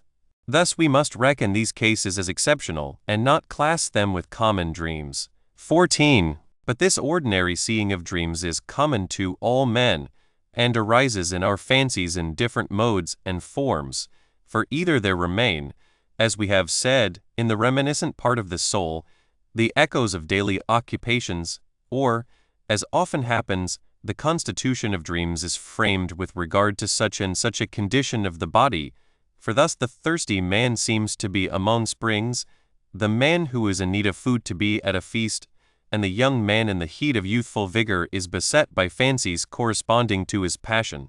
15. I also knew another cause of the fancies of sleep, when attending one of my relations attacked by frenzy, who being annoyed by food being given him in too great quantity for his strength, kept crying out, and finding fault with those who were about him for filling intestines with dung, and putting them upon him.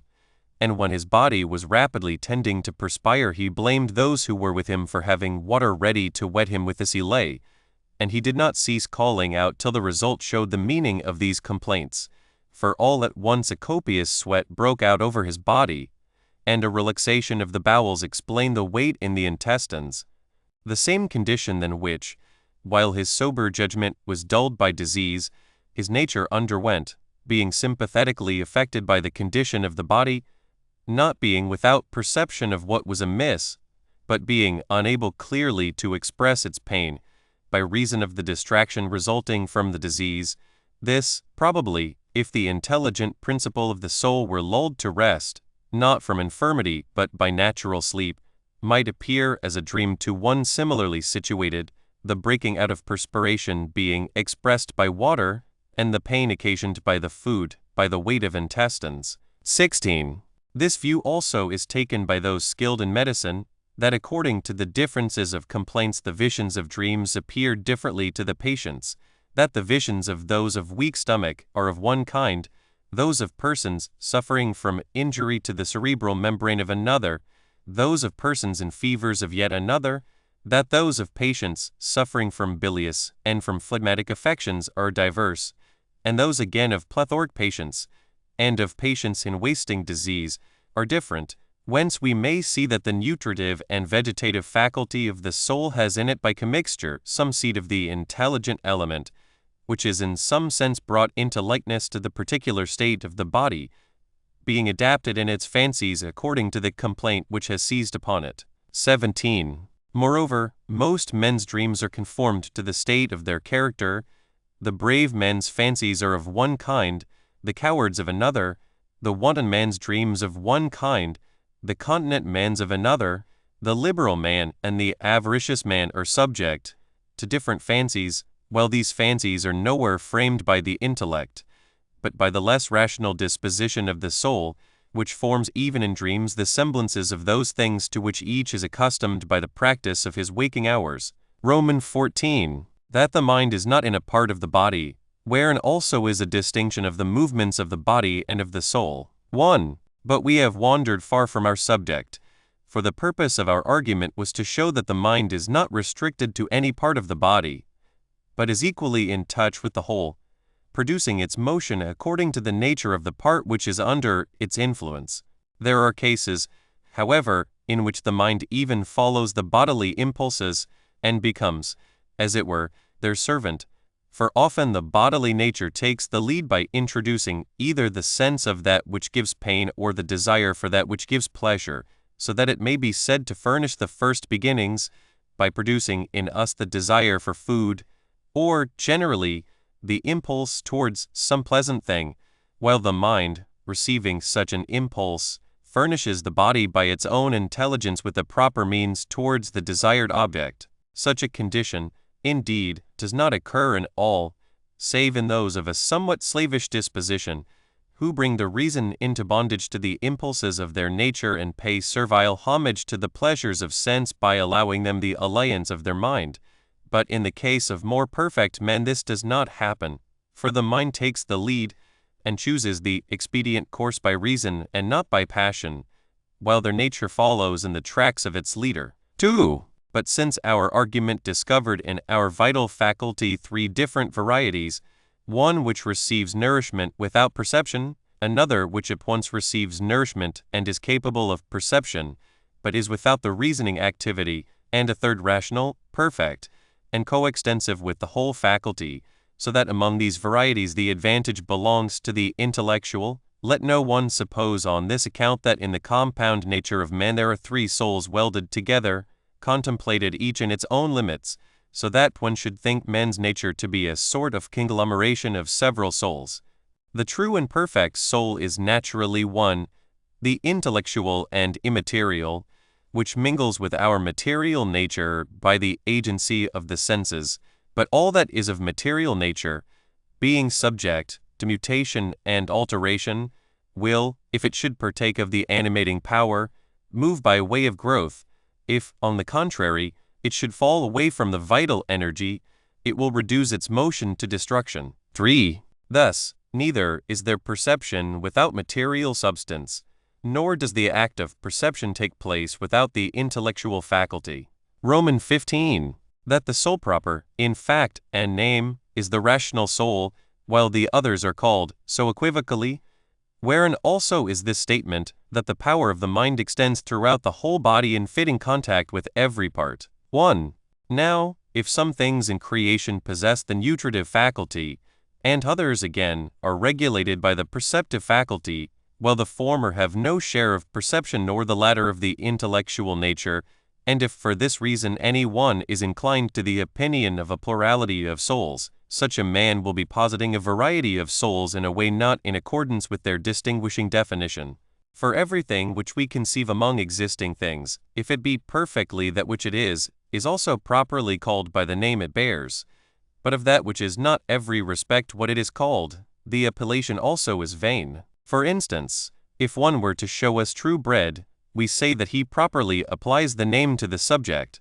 But if one were to show us instead that which had been made of stone to resemble the natural bread, which had the same shape, and equal size, and similarity of color, so as in most points to be the same with its prototype, but which yet lacks the power of being food, on this account we say that the stone receives the name of bread, not properly, but by a misnomer, and all things which fall under the same description, which are not absolutely what they are called, have their name from a misuse of terms. 2. Thus, as the soul finds its perfection in that which is intellectual and rational, everything that is not so may indeed share the name of soul, but is not really soul, but a certain vital energy associated with the appellation of soul. And for this reason also he who gave laws on every matter, gave the animal nature likewise, as not far removed from this vegetative life, for the use of man, to be for those who partake of it instead of herbs.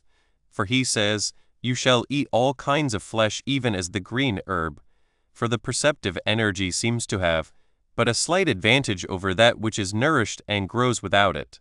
Let this teach carnal men not to bind their intellect closely to the phenomena of sense, but rather to busy themselves with their spiritual advantages, as the true soul is found in these, while sense has equal power also among the brute creation. 3. The course of our argument, however, has diverged to another point, for the subject of our speculation was not the fact that the energy of mind is of more dignity among the attributes we conceive in man than the material element of his being, but the fact that the mind is not confined to any one part of us, but is equally in all and through all, neither surrounding anything without, nor being enclosed within anything, for these phrases are properly applied to casks or other bodies that are placed one inside the other. But the union of the mental with the bodily presents a connection unspeakable and inconceivable, not being within it, for the incorporeal is not enclosed in a body, nor yet surrounding it without, for that which is incorporeal does not include anything, but the mind approaching our nature in some inexplicable and incomprehensible way, and coming into contact with it, is to be regarded as both in it and around it, neither implanted in it nor enfolded with it, but in a way which we cannot speak or think, except so far as this, that while the nature prospers according to its own order, the mind is also operative, but if any misfortune befalls the former, the movement of the intellect halts correspondingly. Romans 16. A contemplation of the divine utterance which said, "Let us make man after our image and likeness," wherein is examined what is the definition of the image, and how the passible and mortal is like to the blessed and impassible, and how in the image there are male and female, seeing these are not in the prototype. 1. Let us now resume our consideration of the divine word. Let us make man in our image, after our likeness. Genesis 1:26. How mean and how unworthy of the majesty of man are the fancies of some heathen writers, who magnify humanity, as they supposed, by their comparison of it to this world. For they say that man is a little world, composed of the same elements with the universe. Those who bestow on human nature such praise as this by a high-sounding name, forget that they are dignifying man with the attributes of the gnat and the mouse, for they too are composed of these four elements. Because assuredly about the animated nature of every existing thing we behold a part, greater or less, of those elements without which it is not natural that any sensitive being should exist.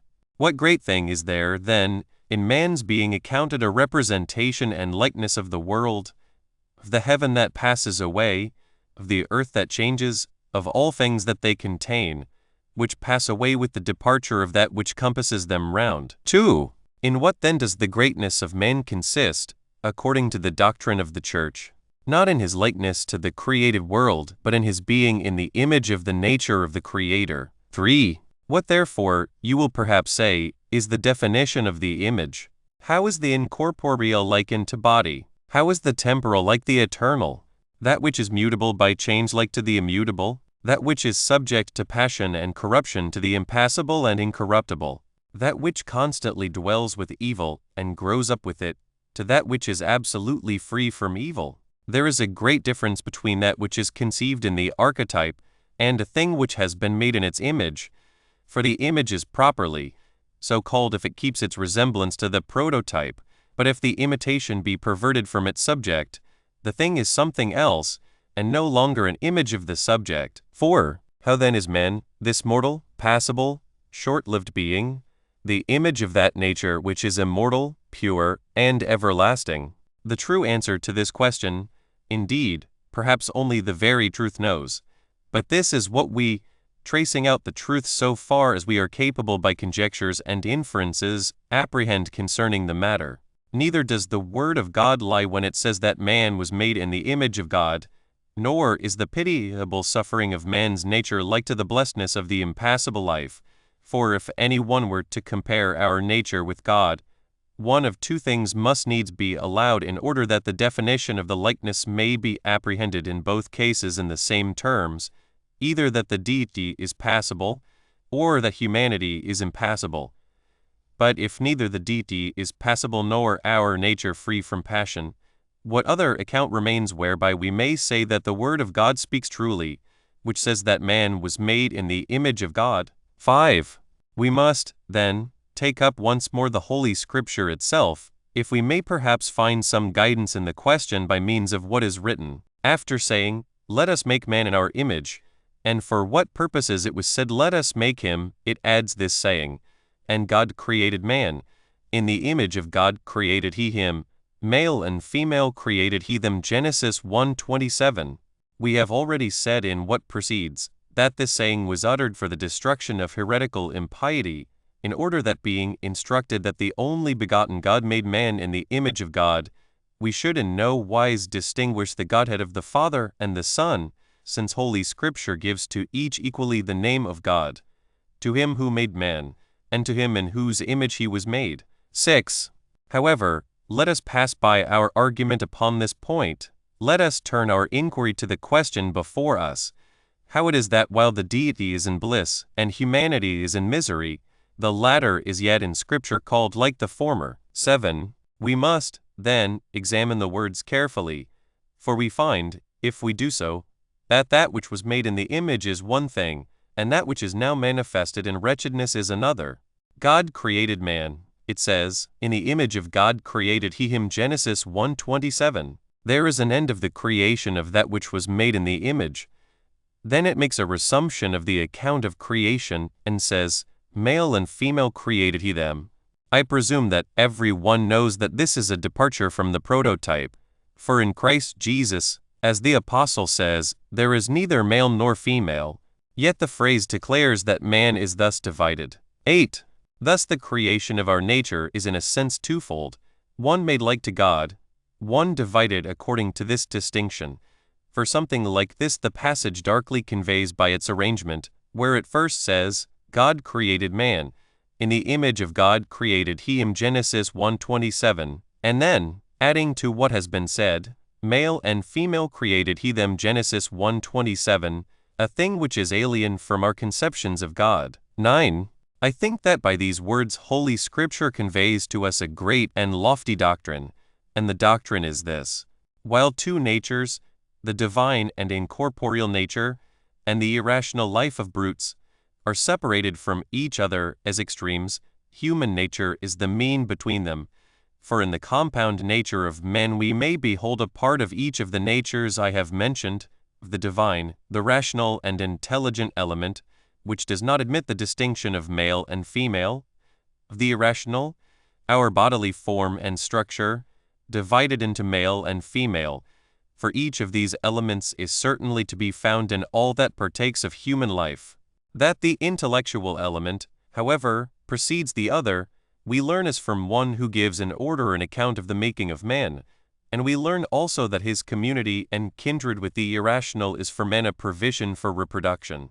For he says first that God created man in the image of God, showing by these words, as the Apostle says, that in such a being there is no male or female. Then he adds the peculiar attributes of human nature, Male and female created he them. Genesis 1:27. 10. What then do we learn from this? Let no one, I pray, be indignant if I bring from far an argument to bear upon the present subject. God is in his own nature all that which our mind can conceive of good. Rather, transcending all good that we can conceive or comprehend, he creates man for no other reason than that he is good, and being such, and having this as his reason for entering upon the creation of our nature, he would not exhibit the power of his goodness in an imperfect form, giving our nature some one of the things at his disposal, and grudging it a share in another. But the perfect form of goodness is here to be seen by his both bringing man into being from nothing, and fully supplying him with all good gifts. But since the list of individual good gifts is a long one, it is out of the question to apprehend it numerically. The language of Scripture therefore expresses it concisely by a comprehensive phrase, in saying that man was made in the image of God, for this is the same as to say that he made human nature participant in all good. For if the deity is the fullness of good, and this is his image, then the image finds its resemblance to the archetype in being filled with all good. 11. Thus there is in us the principle of all excellence, all virtue and wisdom, and every higher thing that we conceive. But preeminent among all is the fact that we are free from necessity, and not in bondage to any natural power, but have decision in our own power as we please, for virtue is a voluntary thing, subject to no dominion. That which is the result of compulsion and force cannot be virtue. 12.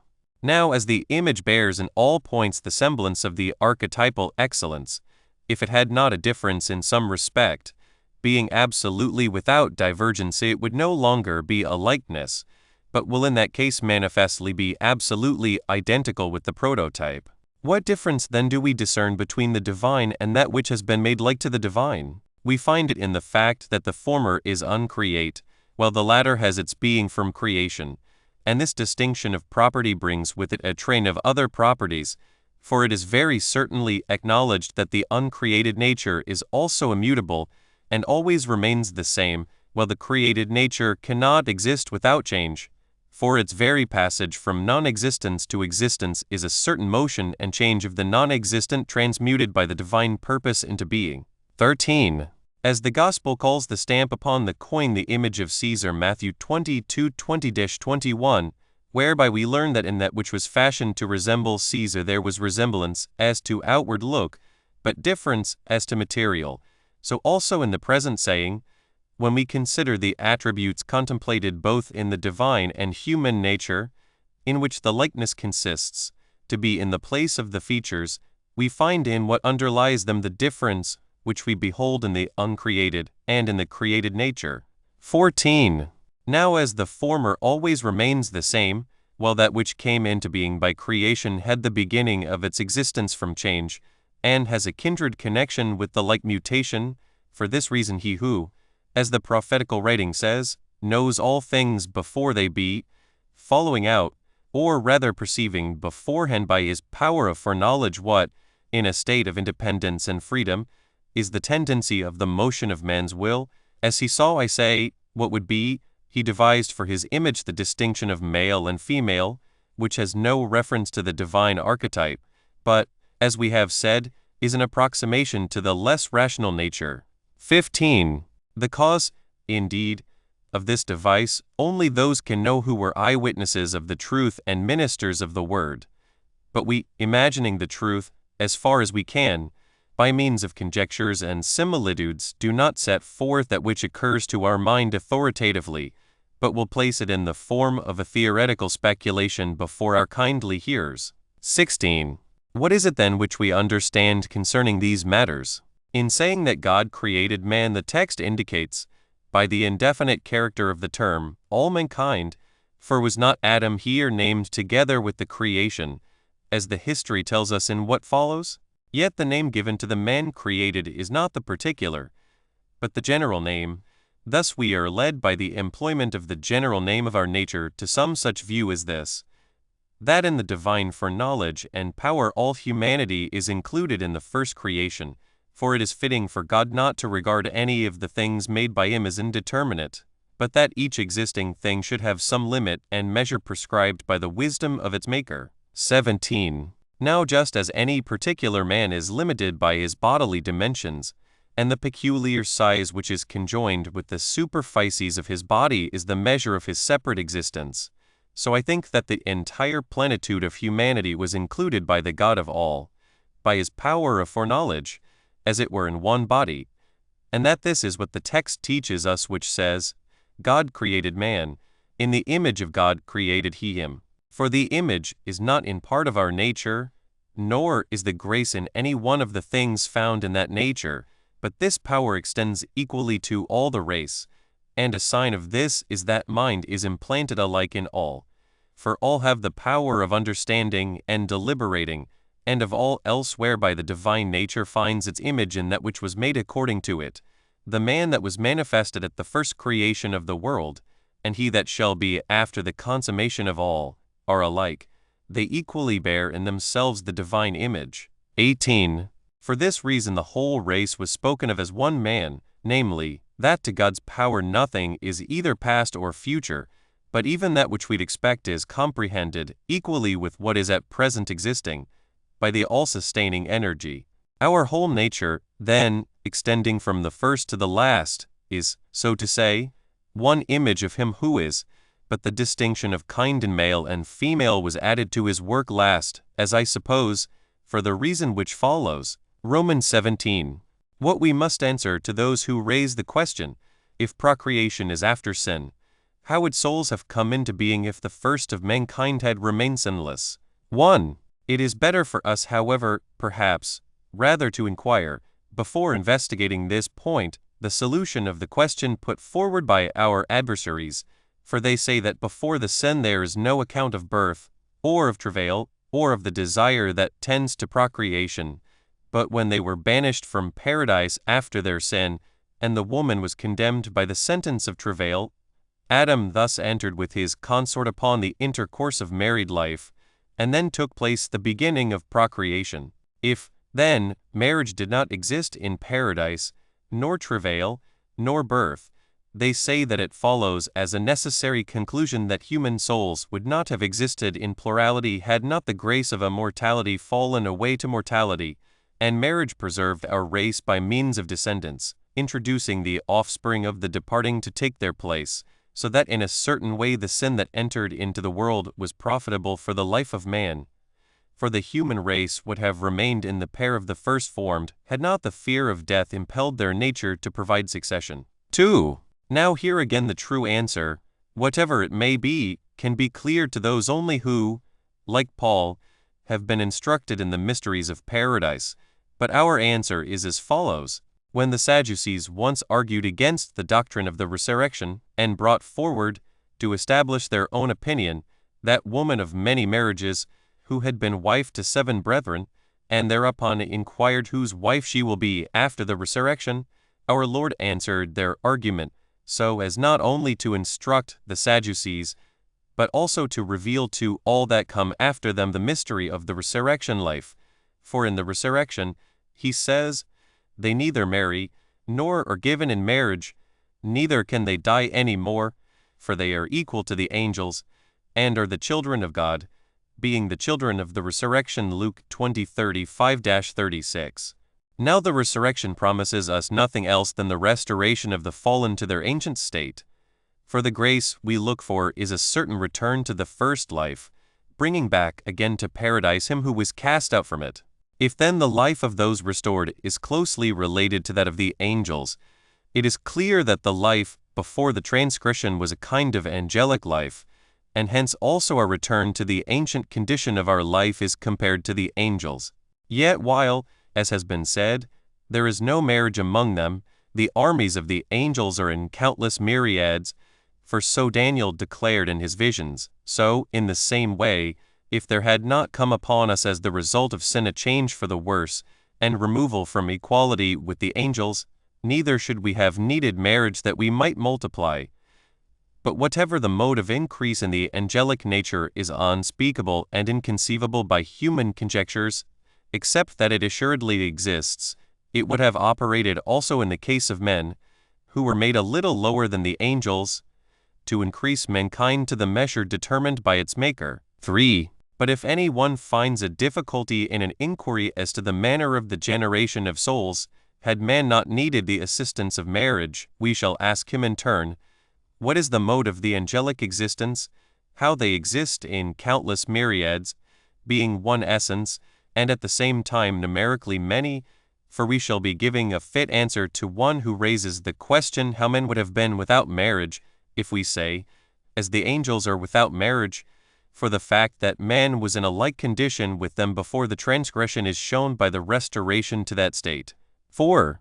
Now that we have thus cleared up these matters, let us return to our former point, how it was that after the making of his image God contrived for his work the distinction of male and female. I say that the preliminary speculation we have completed is of service for determining this question, for he who brought all things into being and fashioned man as a whole by his own will to the divine image, did not wait to see the number of souls made up to its proper fullness by the gradual additions of those coming after, but while looking upon the nature of man in its entirety and fullness by the exercise of his foreknowledge, and bestowing upon it a lot exalted and equal to the angels, since he saw beforehand by his all-seeing power the failure of their will to keep a direct course to what is good, and its consequent declension from the angelic life, in order that the multitude of human souls might not be cut short by its fall from that mode by which the angels were increased and multiplied.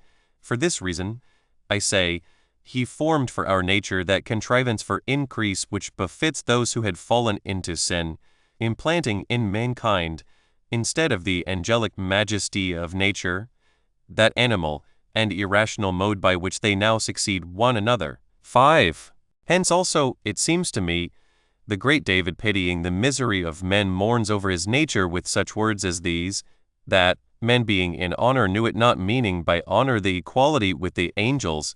Therefore, he says, he is compared to the beasts that have no understanding, and made like them. For he truly was made like the beasts, who received in his nature the present mode of transient generation, on account of his inclination to material things. Romans 18. That our irrational passions have their rise from kindred with the irrational nature. 1. For I think that from this beginning all our passions issue is from a spring, and pour their flood over man's life, and an evidence of my words is the kinship of passions which appears alike in ourselves and in the brutes. For it is not allowable to ascribe the first beginnings of our constitutional liability to passion to that human nature which was fashioned in the divine likeness, but as brute life first entered into the world, and man, for the reason already mentioned, took something of their nature, I mean the mode of generation, he accordingly took at the same time a share of the other attributes contemplated in that nature, for the likeness of man to God is not found in anger, nor is pleasure a mark of the superior nature, cowardice also, and boldness, and the desire of gain, and the dislike of loss, and all the like, are far removed from that stamp which indicates divinity. 2. These attributes, then, human nature took to itself from the side of the brutes, for those qualities with which brute life was armed for self-preservation, when transferred to human life, became passions, for the carnivorous animals are preserved by their anger, and those which breed largely by their love of pleasure. Cowardice preserves the weak, fear that which is easily taken by more powerful animals, and greediness those of great bulk, and to miss anything that tends to pleasure is for the brutes a matter of pain. All these and the like affections entered man's composition by reason of the animal mode of generation. 3. I may be allowed to describe the human image by comparison with some wonderful piece of modeling. For, as one may see in models those carved shapes which the artificers of such things contrive for the wonder of beholders, tracing out upon a single head 2 forms of faces, so man seems to me to bear a double likeness to opposite things, being molded in the divine element of his mind to the divine beauty, but bearing, in the passionate impulses that arise in him, a likeness to the brute nature, while often even his reason is rendered brutish, and obscures the better element by the worse through its inclination and disposition towards what is irrational. For whenever a man drags down his mental energy to these affections, and forces his reason to become the servant of his passions, there takes place a sort of conversion of the good stamp in him into the irrational image, his whole nature being traced anew after that design, as his reason, so to say, cultivates the beginnings of his passions and gradually multiplies them, for once it lends its cooperation to passion, it produces a plenteous and abundant crop of evils. 4. Thus our love of pleasure took its beginning from our being made like to the irrational creation, and was increased by the transgressions of men, becoming the parent of so many varieties of sins arising from pleasure as we cannot find among the irrational animals. Thus the rising of anger in us is indeed akin to the impulse of the brutes, but it grows by the alliance of thought, for thence come malignity, envy, deceit, conspiracy, hypocrisy. All these are the result of the evil husbandry of the mind, for if the passion were divested of the aid it receives from thought, the anger that is left behind is short-lived and not sustained, like a bubble perishing straightway as soon as it comes into being. Thus the greediness of swine introduces covetousness, and the high spirit of the horse becomes the origin of pride, and all the particular forms that proceed from the want of reason in brute nature become vice by the evil use of the mind. 5. So, likewise, on the contrary, if reason instead assumes sway over such emotions, each of them is transmuted to a form of virtue, for anger produces courage, terror caution, fear obedience, hatred aversion from vice, the power of love the desire for what is truly beautiful. High spirit in our character raises our thought above the passions and keeps it from bondage to what is base. Yea, the great apostle even praises such a form of mental elevation when he bids us constantly to think those things that are above. Colossians 3:2, and so we find that every such motion, when elevated by loftiness of mind, is conformed to the beauty of the divine image. 6. But the other impulse is greater, as the tendency of sin is heavy and downward, for the ruling element of our soul is more inclined to be dragged downwards by the weight of the irrational nature than is the heavy and earthy element to be exalted by the loftiness of the intellect. Hence the misery that encompasses us often causes the divine gifts to be forgotten, and spreads the passions of the flesh, like some ugly mask, over the beauty of the image. 7. Those, therefore, are in some sense excusable, who do not admit, when they look upon such cases, that the divine form is there. Yet we may behold the divine image in men by the medium of those who have ordered their lives aright. For if the man who is subject to passion and carnal makes it incredible that man was adorned, as it were, with divine beauty, surely the man of lofty virtue and pure from pollution will confirm you in the better conception of human nature. 8. For instance, for it is better to make our argument clear by an illustration, one of those noted for wickedness, some Jechonia, say, or some other of evil memory, has obliterated the beauty of his nature by the pollution of wickedness. Yet in Moses and in men like him the form of the image was kept pure. Now where the beauty of the form has not been obscured, there is made plain the faithfulness of the saying that man is an image of God. 9. It may be, however, that someone feels shame at the fact that our life, like that of the brutes, is sustained by food, and for this reason deems man unworthy of being supposed to have been framed in the image of God. But he may expect that freedom from this function will one day be bestowed upon our nature in the life we look for, as the Apostle says, the kingdom of God is not meat and drink. Romans 14:17, and the Lord declared that man shall not live by bread alone, but by every word that proceeds out of the mouth of God. Further, as the resurrection holds forth to us a life equal with the angels, and with the angels there is no food, there is sufficient ground for believing that man, who will live in like fashion with the angels, will be released from such a function. Romans 19. To those who say that the enjoyment of the good things we look for will again consist in meat and drink, because it is written that by these means man at first lived in paradise. 1. But someone perhaps will say that man will not be returning to the same form of life if, as it seems, we formerly existed by eating, and shall hereafter be free from that function. I, however, when I hear the Holy Scripture, do not understand only bodily meat, or the pleasure of the flesh, but I recognize another kind of food also, having a certain analogy to that of the body, the enjoyment of which extends to the soul alone. Eat of my bread, Proverbs 9:5, is the bidding of wisdom to the hungry, and the Lord declares those blessed who hunger for such food as this, and says, If any man thirst, let him come unto me, and drink ye joy, is the great Isaiah's charge to those who are able to hear his sublimity. There is a prophetic threatening also against those worthy of vengeance, that they shall be punished with famine. But the famine is not a lack of bread and water, but a failure of the word, not a famine of bread, nor a thirst for water, but a famine of hearing the word of the Lord. Amos 8:11. 2. We ought, then, to conceive that the fruit in Eden was something worthy of God's planting, and Eden is interpreted to mean delight, and not to doubt that man was hereby nourished. Nor should we at all conceive, concerning the mode of life in paradise, this transitory and perishable nutriment of every tree of the garden. He says, You may freely eat, Genesis 2:16. 3. Who will give to him that has a healthful hunger that tree that is in paradise, which includes all good, which is named every tree, in which this passage bestows on man the right to share? For in the universal and transcendent saying every form of good is in harmony with itself, and the whole is one. And who will keep me back from that tasting of the tree which is of mixed and doubtful kind? For surely it is clear to all who are at all keen-sighted what that every tree is whose fruit is life, and what again that mixed tree is whose end is death. For he who presents ungrudgingly the enjoyment of every tree, surely by some reason and forethought keeps man from participation in those which are of doubtful kind. 4.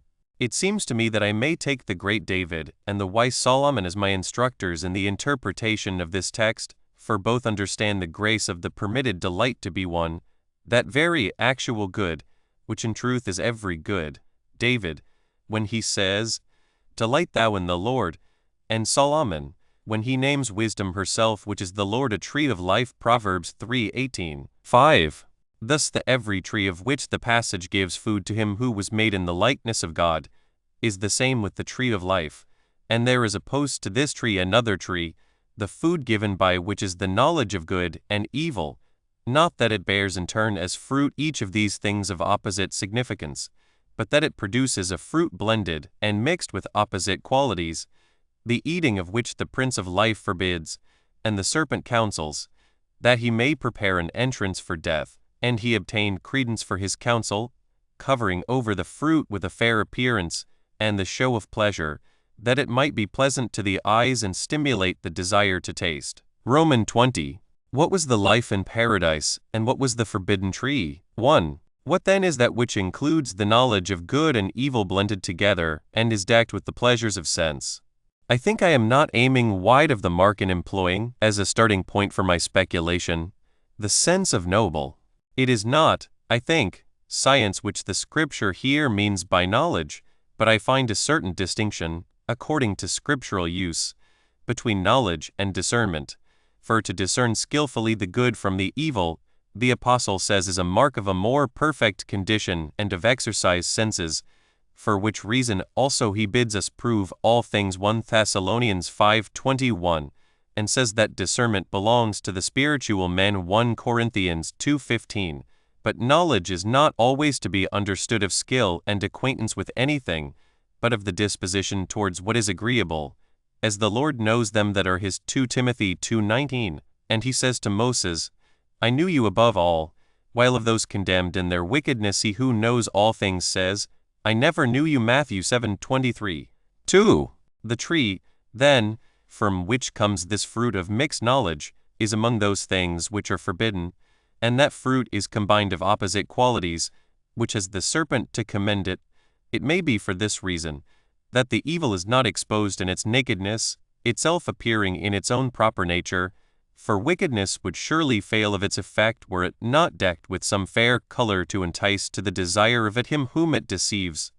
But now the nature of evil is in a manner mixed, keeping destruction like some snare concealed in its depths, and displaying some phantom of good in the deceitfulness of its exterior. The beauty of the substance seems good to those who love money, yet the love of money is a root of all evil. 1 Timothy 6:10, and who would plunge into the unsavory mud of wantonness, were it not that he whom this bait hurries into passion thinks pleasure a thing fair and acceptable? So too, the other sins keep their destruction hidden, and seem at first sight acceptable, and some deceit makes them earnestly sought after by unwary men instead of what is good. 3.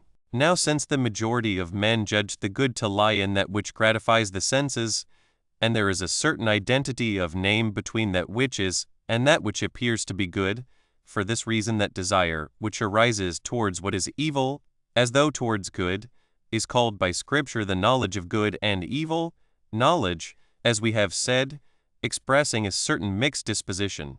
It speaks of the fruit of the forbidden tree not as a thing absolutely evil, because it is decked with good, nor as a thing purely good because evil is latent in it, but as compounded of both, and declares that the tasting of it brings to death those who touch it, almost proclaiming aloud the doctrine that the very actual good is in its nature simple and uniform, alien from all duplicity or conjunction with its opposite, while evil is many-colored and fairly adorned, being esteemed to be one thing and revealed by experience as another, the knowledge of which, that is, its reception by experience, is the beginning and antecedent of death and destruction. 4. It was because he saw this that the serpent points out the evil fruit of sin, not showing the evil manifestly in its own nature, for man would not have been deceived by manifest evil, but giving to what the woman beheld the glamour of a certain beauty, and conjuring into its taste the spell of a sensual pleasure, he appeared to her to speak convincingly, and the woman saw, it says, that the tree was good for food, and that it was pleasant to the eyes to behold, and fair to see, and she took of the fruit thereof and did eat, and that eating became the mother of death to men. This, then, is that fruit-bearing of mixed character, where the passage clearly expresses the sense in which the tree was called capable of the knowledge of good and evil, because, like the evil nature of poisons that are prepared with honey, it appears to be good in so far as it affects the senses with sweetness, but in so far as it destroys him who touches it, it is the worst of all evil. Thus when the evil poison worked its effect against man's life, then man, that noble thing and name, the image of God's nature, was made, as the prophet says, like vanity. 5. The image, therefore, properly belongs to the better part of our attributes, but all in our life that is painful and miserable is far removed from the likeness to the divine. Romans 21. That the resurrection is looked for as a consequence, not so much from the declaration of Scripture as from the very necessity of things. 1. Wickedness, however, is not so strong as to prevail over the power of good, nor is the folly of our nature more powerful and more abiding than the wisdom of God, for it is impossible that that which is always mutable and variable should be more firm and more abiding than that which always remains the same and is firmly fixed in goodness. But it is absolutely certain that the divine counsel possesses immutability, while the changeableness of our nature does not remain settled even in evil. 2. Now that which is always in motion, if its progress be to good, will never cease moving onwards to what lies before it, by reason of the infinity of the course to be traversed, for it will not find any limit of its object, such that when it has apprehended it, it will at last cease its motion. But if its bias be in the opposite direction, when it has finished the course of wickedness, and reached the extreme limit of evil, then that which is ever moving, finding no halting point for its impulse natural to itself when it has run through the lengths that can be run in wickedness, of necessity turns its motion towards good, for as evil does not extend to infinity, but is comprehended by necessary limits, it would appear that good once more follows in succession upon the limit of evil, and thus, as we have said, the ever-moving character of our nature comes to run its course at the last once more back towards good, being taught the lesson of prudence by the memory of its former misfortunes, to the end that it may never again be in like case. 3. Our course, then, will once more lie in what is good, by reason of the fact that the nature of evil is bounded by necessary limits. For just as those skilled in astronomy tell us that the whole universe is full of light, and that darkness is made to cast its shadow by the interposition of the body formed by the earth, and that this darkness is shut off from the rays of the sun in the shape of a cone, according to the figure of the sphere-shaped body, and behind it, while the sun, exceeding the earth by a size many times as great as its own, enfolding it round about on all sides with its rays, unites at the limit of the cone the concurrent streams of light, so that if to suppose the case any one had the power of passing beyond the measure to which the shadow extends, he would certainly find himself in light unbroken by darkness. Even so I think that we ought to understand about ourselves, that on passing the limit of wickedness we shall again have our conversation in light, as the nature of good, when compared with the measure of wickedness, is incalculably superabundant. 4. Paradise therefore will be restored, that tree will be restored which is in truth the tree of life. There will be restored the grace of the image and the dignity of rule. It does not seem to me that our hope is one for those things which are now subjected by God to man for the necessary uses of life, but one for another kingdom, of a description that belongs to unspeakable mysteries. Romans 22. To those who say, if the resurrection is a thing excellent and good, how is it that it has not happened already, but is hoped for in some periods of time? 1. Let us give our attention, however, to the next point of our discussion. It may be that someone, giving his thought wings to soar towards the sweetness of our hope, deems it a burden and a loss that we are not more speedily placed in that good state which is above man's sense and knowledge, and is dissatisfied with the extension of the time that intervenes between him and the object of his desire. Let him cease to vex himself like a child that is discontented at the brief delay of something that gives him pleasure, for since all things are governed by reason and wisdom, we must by no means suppose that anything that happens is done without reason itself and the wisdom that is therein. 2.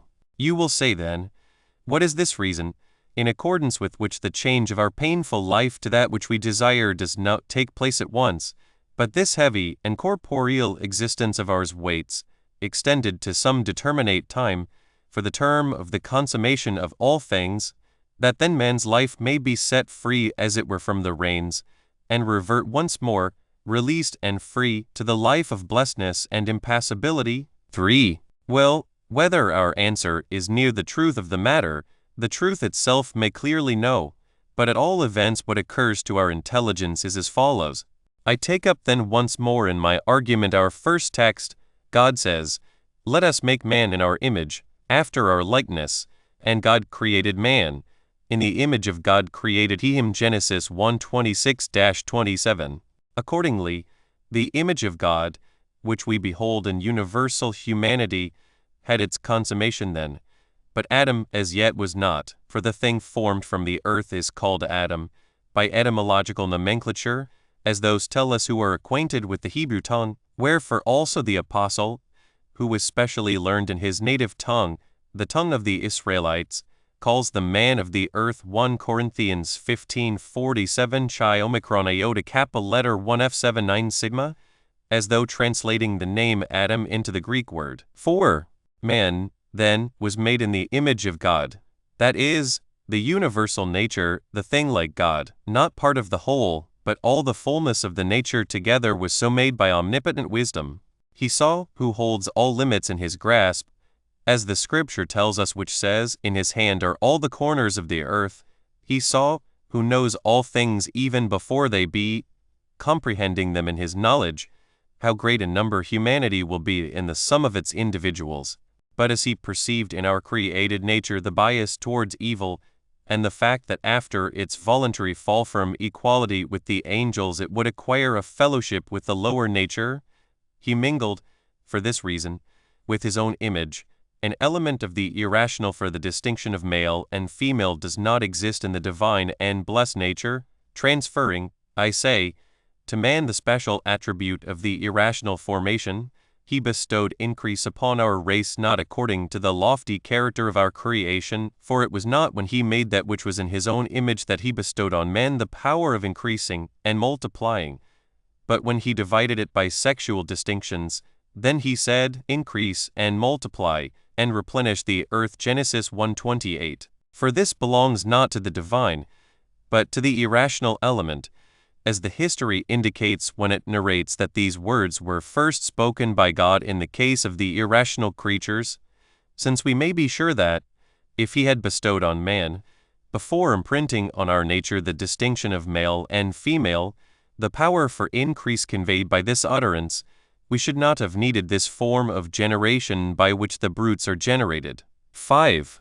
Now seeing that the full number of men preconceived by the operation of foreknowledge will come into life by means of this animal generation, God, who governs all things in a certain order and sequence, since the inclination of our nature to what was beneath it which he who beholds the future equally with the present saw before it existed made some such form of generation absolutely necessary for mankind, therefore also foreknew the time coextensive with the creation of men, so that the extent of time should be adapted for the entrances of the predetermined souls, and that the flux and motion of time should halt at the moment when humanity is no longer produced by means of it, and that when the generation of men is completed, time should cease together with its completion, and then should take place the restitution of all things, and with the world reformation humanity also should be changed from the corruptible and earthly to the impassible and eternal. 6.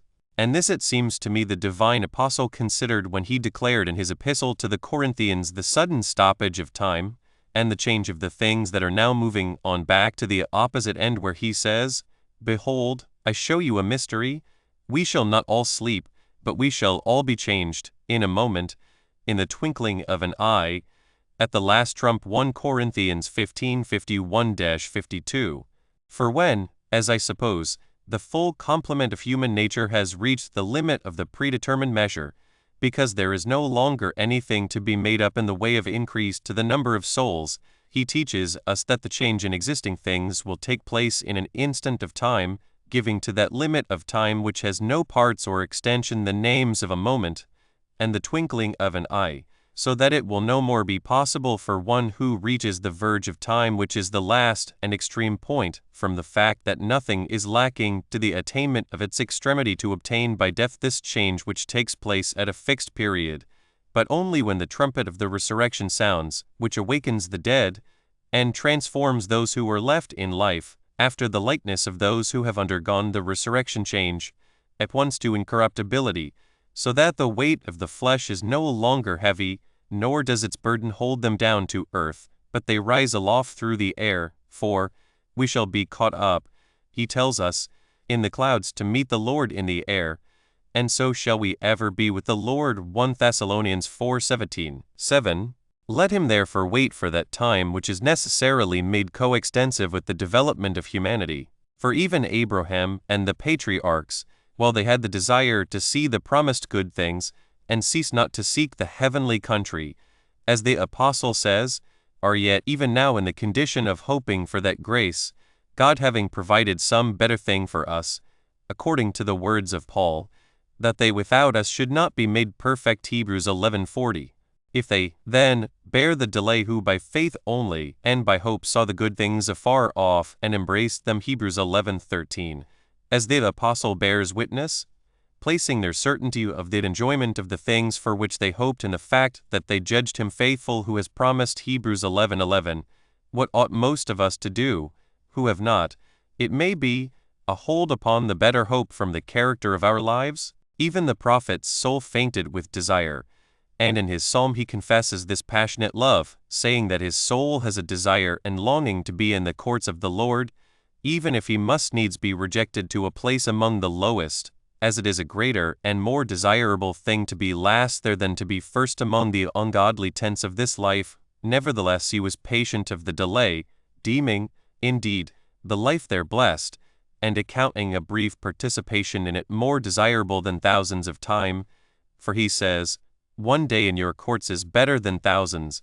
Yet he did not repine at the necessary dispensation concerning existing things, and thought it sufficient bliss for man to have those good things even by way of hope. Wherefore he says at the end of the psalm, "O Lord of hosts, blessed is the man that hopes in you." 8. Neither, then, should we be troubled at the brief delay of what we hope for, but give diligence that we may not be cast out from the object of our hopes. For just as though, if one were to tell some inexperienced person beforehand, the gathering of the crops will take place in the season of summer, and the stores will be filled, and the table abundantly supplied with food at the time of plenty, it would be a foolish man who should seek to hurry on the coming of the fruit time, when he ought to be sowing seeds and preparing the crops for himself by diligent care. For the fruit time will surely come, whether he wishes or not, at the appointed time, and it will be looked on differently by him who has secured for himself beforehand abundance of crops, and by him who is found by the fruit time destitute of all preparation.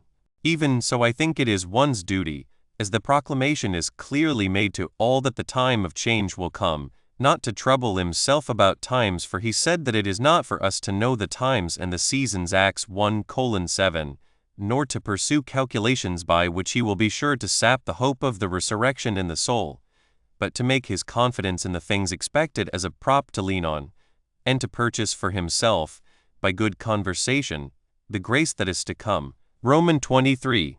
That he who confesses the beginning of the world's existence must necessarily also agree as to its end. But if someone, beholding the present course of the world, by which intervals of time are marked, going on in a certain order, should say that it is not possible that the predicted stoppage of these moving things should take place, such a man clearly also does not believe that in the beginning the heaven and the earth were made by God.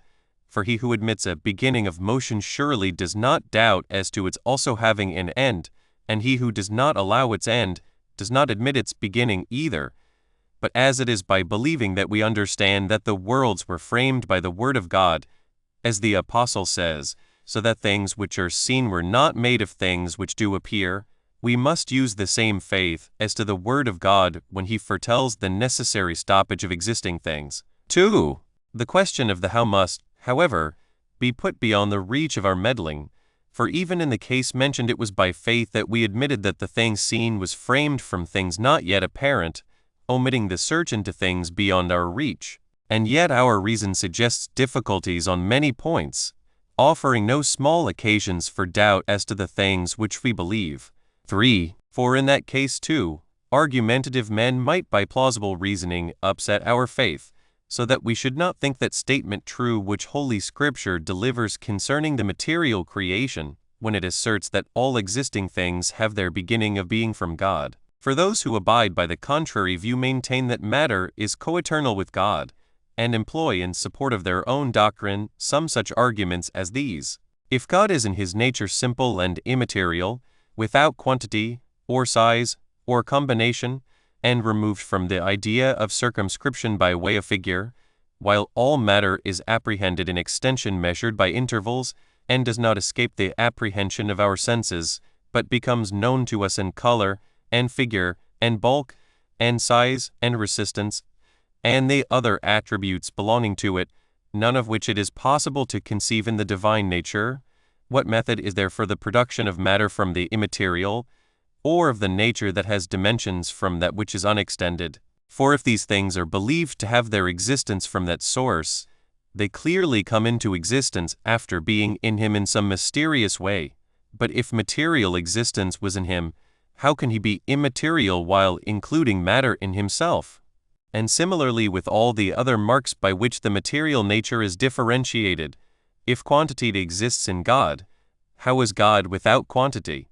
If the compound nature exists in him, how is he simple, without parts and without combination? So that the argument forces us to think either that he is material, because matter has its existence from him as a source, or, if one avoids this, it is necessary to suppose that matter was imported by him ab extra for the making of the universe. 4.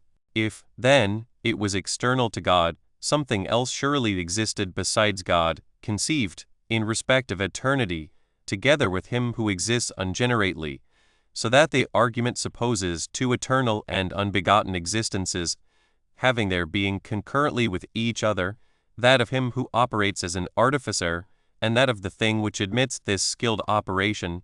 And if any one under pressure of this argument should assume a material substratum for the Creator of all things, what a support will the Manichaean find for his special doctrine, who opposes by virtue of ungenerateness a material existence to a good being? Yet we do believe that all things are of God, as we hear the Scriptures say so, and as to the question how they were in God, a question beyond our reason, we do not seek to pry into it, believing that all things are within the capacity of God's power, both to give existence to what is not, and to implant qualities at His pleasure in what is. 5. Consequently, as we suppose the power of the divine will to be a sufficient cause to the things that are, for their coming into existence out of nothing, so too we shall not repose our belief on anything beyond probability in referring the world reformation to the same power. Moreover, it might perhaps be possible, by some skill in the use of words, to persuade those who raise frivolous objections on the subject of matter not to think that they can make an unanswerable attack on our statement. Romans 24. An argument against those who say that matter is coeternal with God. 1. For after all that opinion on the subject of matter does not turn out to be beyond what appears consistent, which declares that it has its existence from Him who is intelligible and immaterial. For we shall find all matter to be composed of certain qualities, of which if it is divested it can, in itself, be by no means grasped by idea. Moreover, in idea each kind of quality is separated from the substratum, but idea is an intellectual and not a corporeal method of examination. If, for instance, some animal or tree is presented to our notice, or any other of the things that have material existence, we perceive in our mental discussion of it many things concerning the substratum, the idea of each of which is clearly distinguished from the object we contemplate. For the idea of color is one, of weight another, so again that of quantity, and of such and such a peculiar quality of touch, for softness, and 2 cubits long, and the rest of the attributes we spoke of, are not connected in idea either with one another or with the body. Each of them has conceived concerning it its own explanatory definition according to its being, having nothing in common with any other of the qualities that are contemplated in the substratum. 2. If, then, color is a thing intelligible, and resistance also is intelligible, and so with quantity and the rest of the like properties, while if each of these should be withdrawn from the substratum, the whole idea of the body is dissolved, it would seem to follow that we may suppose the concurrence of those things, the absence of which we found to be a cause of the dissolution of the body, to produce the material nature, for as that is not a body which has not color, and figure, and resistance, and extension, and weight, and the other properties, while each of these in its proper existence is found to be not the body, but something else besides the body, so, conversely, whenever the specified attributes concur they produce bodily existence. Yet if the perception of these properties is a matter of intellect, and the divinity is also intellectual in nature, there is no incongruity in supposing that these intellectual occasions for the genesis of bodies have their existence from the incorporeal nature, the intellectual nature on the one hand giving being to the intellectual potentialities, and the mutual concurrence of these bringing to its genesis the material nature. 3. Let this discussion, however, be by way of digression. We must direct our discourse once more to the faith by which we accept the statement that the universe took being from nothing, and do not doubt, when we are taught by Scripture, that it will again be transformed into some other state. Romans 25. How one even of those who are without may be brought to believeth Scripture when teaching of the resurrection. 1. Someone, perhaps, having regard to the dissolution of bodies, and judging the deity by the measure of his own power, asserts that the idea of the resurrection is impossible, saying that it cannot be that both those things which are now in motion should become stationary, and those things which are now without motion should rise again. 2. Let such an one, however, take as the first and greatest evidence of the truth touching the resurrection the credibility of the herald who proclaims it. Now the faith of what is said derives its certainty from the result of the other predictions, for as the divine Scripture delivers statements many and various, it is possible by examining how the rest of the utterances stand in the matter of falsehood and truth to survey also, in the light of them, the doctrine concerning the resurrection. For if in the other matters the statements are found to be false and to have failed of true fulfillment, neither is this out of the region of falsehood. But if all the others have experience to vouch for their truth, it would seem logical to esteem as true, on their account, the prediction concerning the resurrection also. Let us therefore recall one or two of the predictions that have been made, and compare the result with what was foretold, so that we may know by means of them whether the idea has a truthful aspect. 3. Who knows not how the people of Israel flourished of old, raised up against all the powers of the world? What were the palaces in the city of Jerusalem? What the walls, the towers, the majestic structure of the temple? Things that seemed worthy of admiration even to the disciples of the Lord, so that they asked the Lord to take notice of them, in their disposition to marvel, as the gospel history shows us, saying, "What works and what buildings?" But he indicates to those who wondered at its present state the future desolation of the place, and the disappearance of that beauty, saying that after a little while nothing of what they saw should be left. And again, at the time of his passion, the women followed, bewailing the unjust sentence against him, for they could not yet see into the dispensation of what was being done. But he bids them be silent as to what is befalling him, for it does not demand their tears, but to reserve their wailing and lamentation for the true time for tears, when the city should be compassed by besiegers, and their sufferings reach so great a strait that they should deem him happy who had not been born. And herein he foretold also the horrid deed of her who devoured her child, when he said that in those days the womb should be accounted blessed that never bare. Luke 23:27-29. Where then are those palaces? Where is the temple? Where are the walls? Where are the defenses of the towers? Where is the power of the Israelites? Were not they scattered in different quarters over almost the whole world? And in their overthrow the palaces also were brought to ruin. 4. Now it seems to me that the Lord foretold these things and others like them not for the sake of the matters themselves. For what great advantage to the hearers, at any rate, was the prediction of what was about to happen. They would have known by experience, even if they had not previously learned what would come. But in order that by these means faith on their part might follow concerning more important matters, for the testimony of facts in the former cases is also a proof of truth in the latter. 5. For just as though, if a husbandman were explaining the virtue of seeds, it were to happen that some person inexperienced in husbandry should disbelieve him, it would be sufficient as proof of his statement for the agriculturist to show him the virtue existing in one seed of those in the bushel and make it a pledge of the rest. For he who should see the single grain of wheat or barley, or whatever might chance to be the contents of the bushel, grow into an ear after being cast into the ground, would by the means of the one cease also to disbelieve concerning the others. So the truthfulness which confessedly belongs to the other statements seems to me to be sufficient also for evidence of the mystery of the resurrection. 6. Still more, however, is this the case with the experience of actual resurrection, which we have learned not so much by words as by actual facts. For as the marvel of resurrection was great and passing belief, he begins gradually by inferior instances of his miraculous power, and accustoms our faith, as it were, for the reception of the greater. 7. For as a mother who nurses her babe with due care for a time supplies milk by her breast to its mouth while still tender and soft, and when it begins to grow and to have teeth she gives it bread, not hard or such as it cannot chew, so that the tender and unpracticed gums may not be chafed by rough food, but softening it with her own teeth, she makes it suitable and convenient for the powers of the eater.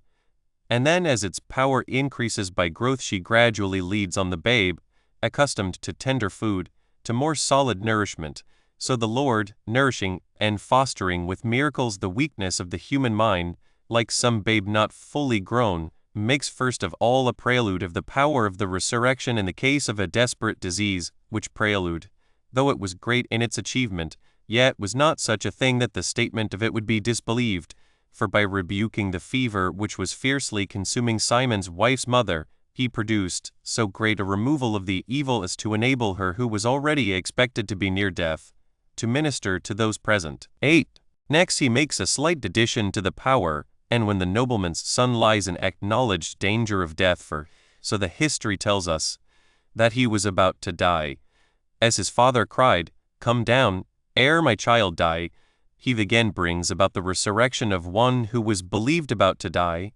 accomplishing the miracle with a greater act of power in that he did not even approach the place, but sent life from afar off by the force of his command. 9.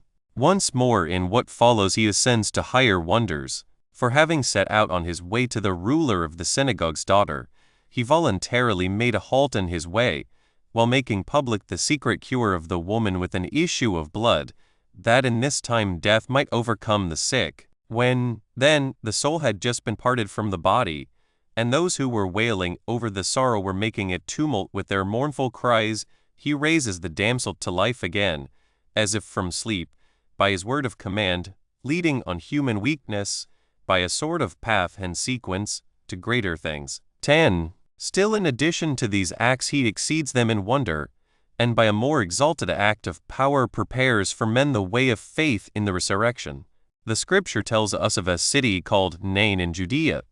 A widow there had an only child, no longer a child in the sense of being among boys, but already passing from childhood to man's estate. The narrative calls him a young man. The story conveys much in few words.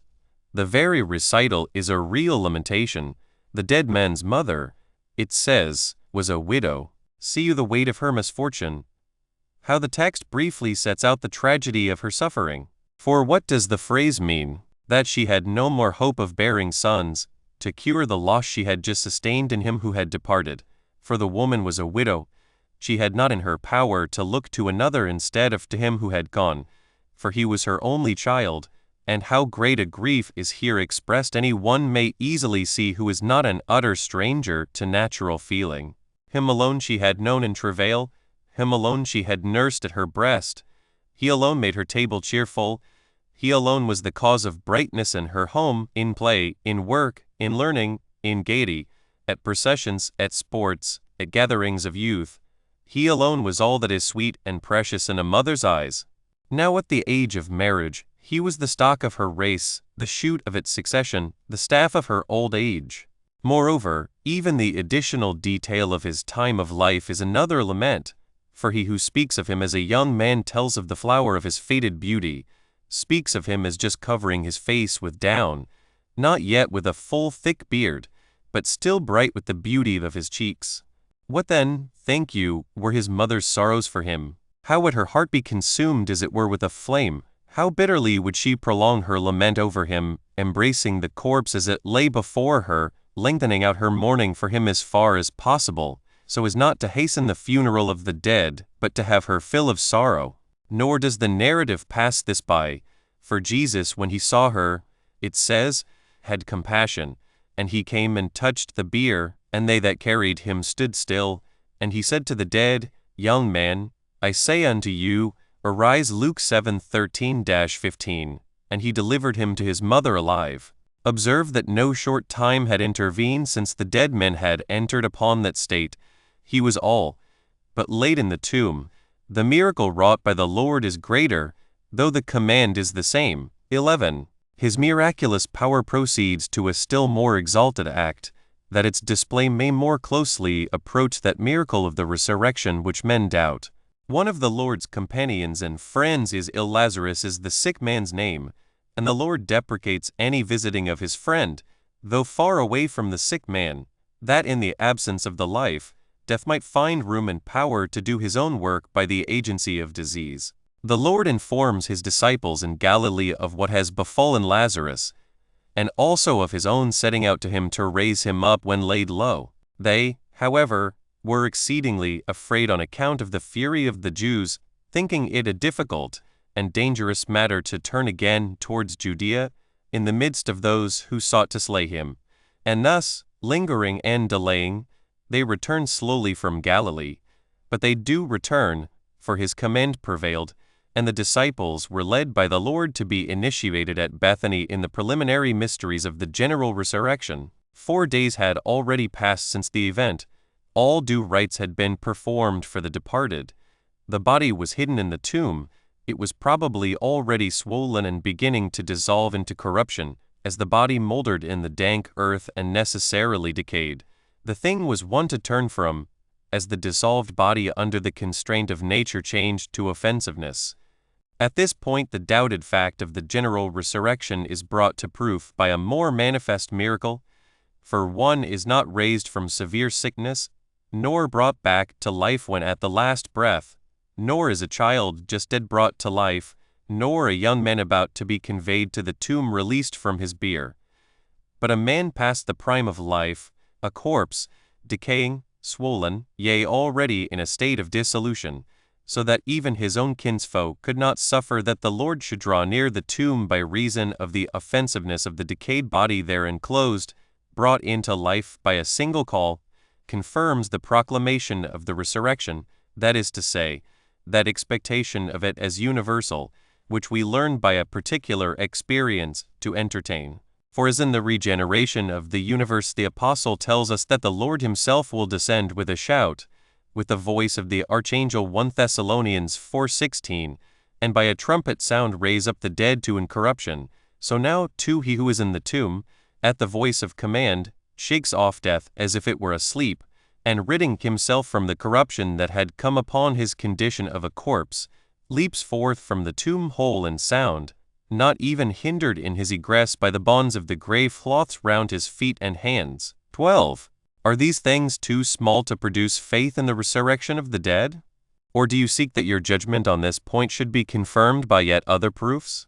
In truth, the Lord seems to me not to have spoken in vain to them of Capernaum, when he said to himself, as in the person of men, You will surely say unto me this proverb, Physician, heal yourself. For it behooved him, when he had accustomed men to the miracle of the resurrection in other bodies, to confirm his word in his own humanity. You saw the thing proclaimed working in others, those who were about to die, the child which had just ceased to live, the young man at the edge of the grave, the putrefying corpse, all alike restored by one command to life.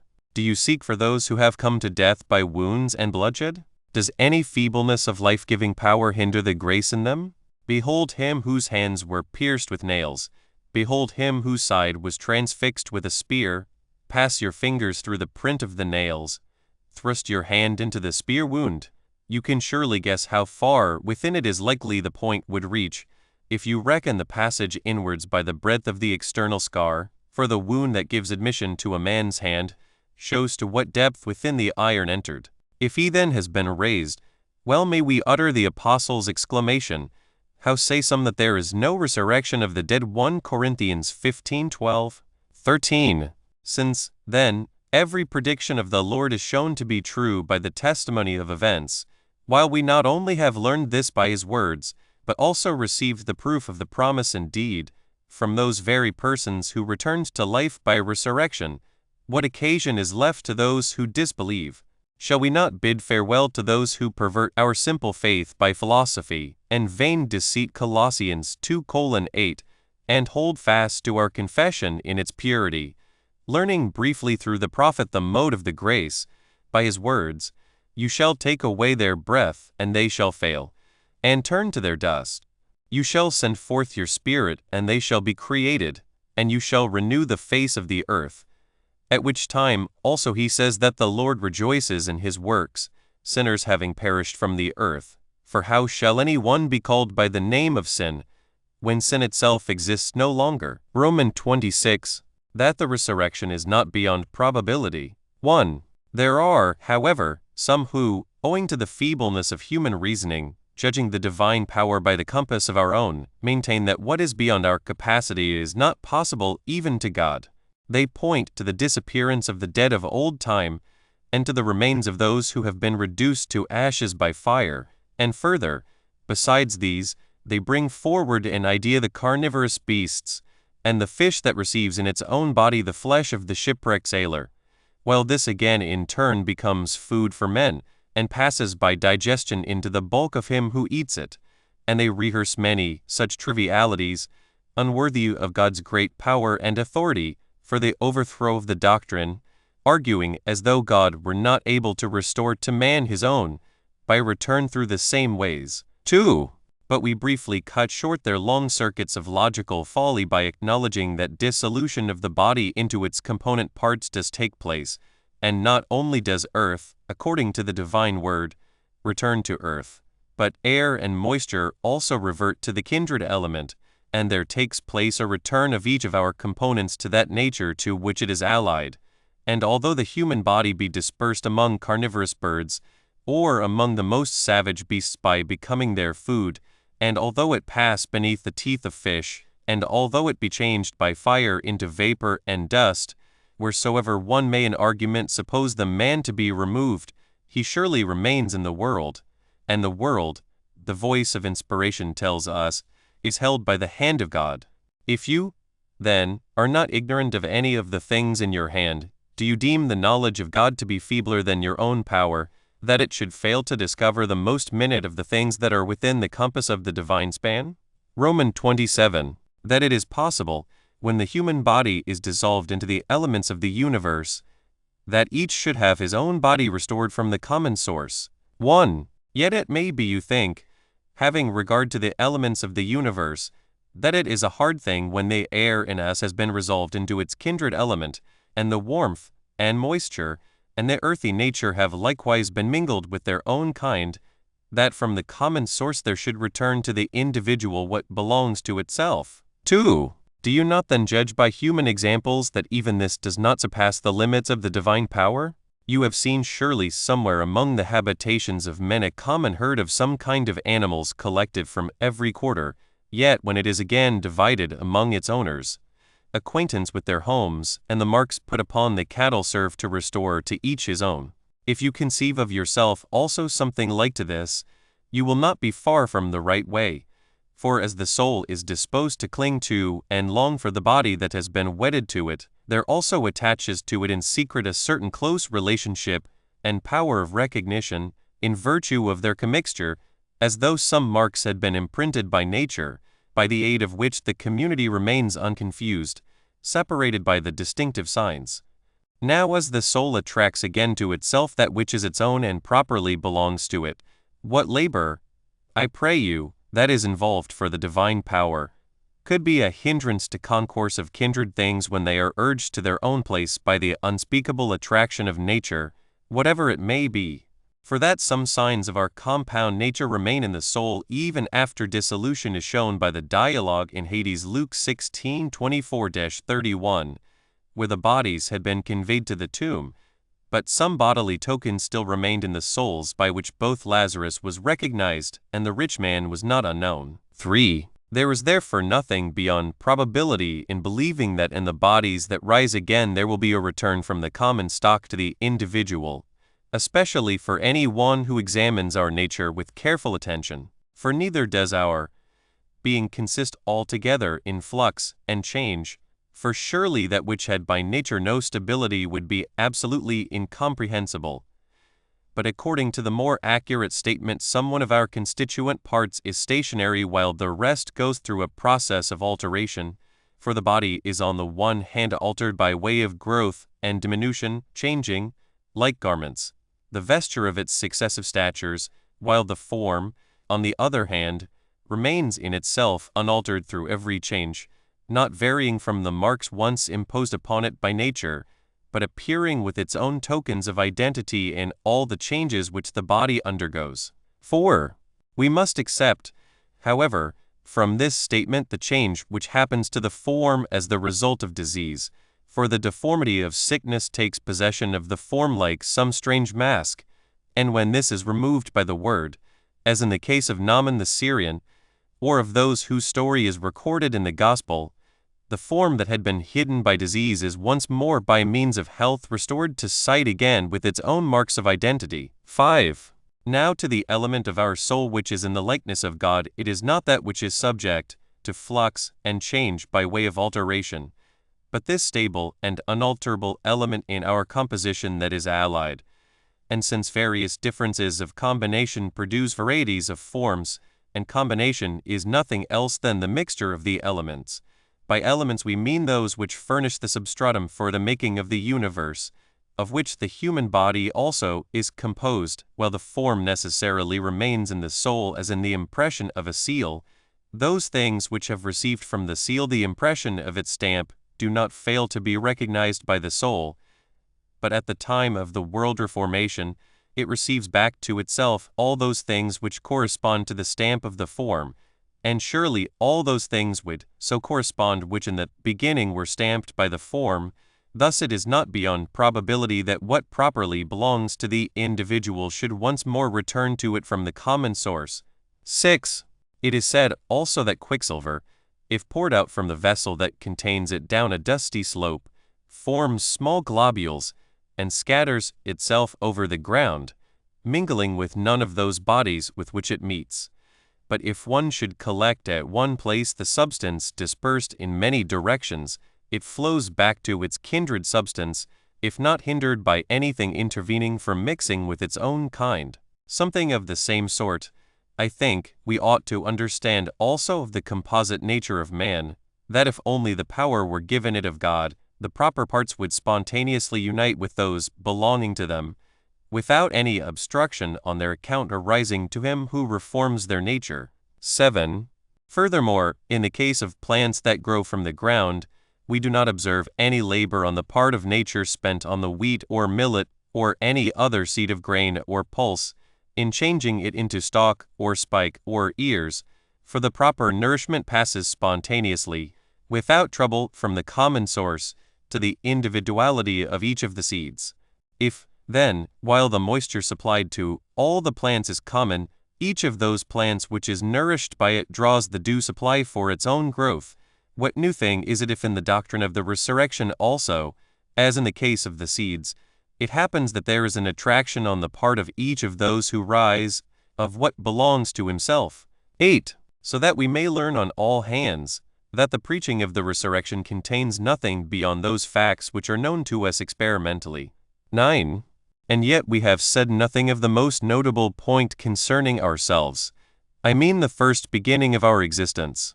Who knows not the miracle of nature, what the maternal womb receives, what it produces? You see how that which is implanted in the womb to be the beginning of the formation of the body is in a manner simple and homogeneous.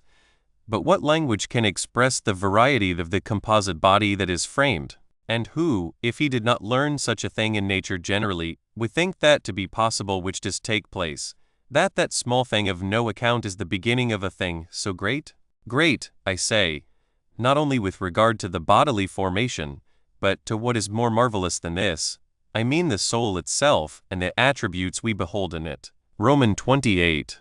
To those who say that souls existed before bodies, or that bodies were formed before souls, wherein there is also a refutation of the fables concerning transmigration of souls. 1. For it is perhaps not beyond our present subject to discuss the question which has been raised in the churches touching soul and body. Some of those before our time who have dealt with the question of principles think it right to say that souls have a previous existence as a people in a society of their own, and that among them also there are standards of vice and of virtue, and that the soul there, which abides in goodness, remains without experience of conjunction with the body. But if it does depart from its communion with good, it falls down to this lower life, and so comes to be in a body. Others, on the contrary, marking the order of the making of man as stated by Moses, say, that the soul is second to the body in order of time, since God first took dust from the earth, and formed man, and then animated the being thus formed by his breath, and by this argument they prove that the flesh is more noble than the soul, that which was previously formed than that which was afterwards infused into it, for they say that the soul was made for the body, that the thing formed might not be without breath and motion, and that everything that is made for something else is surely less precious than that for which it is made, as the gospel tells us that the soul is more than meat and the body than raiment, because the latter things exist for the sake of the former, for the soul was not made for meat nor our bodies for raiment, but when the former things were already in being the latter were provided for their needs. 2.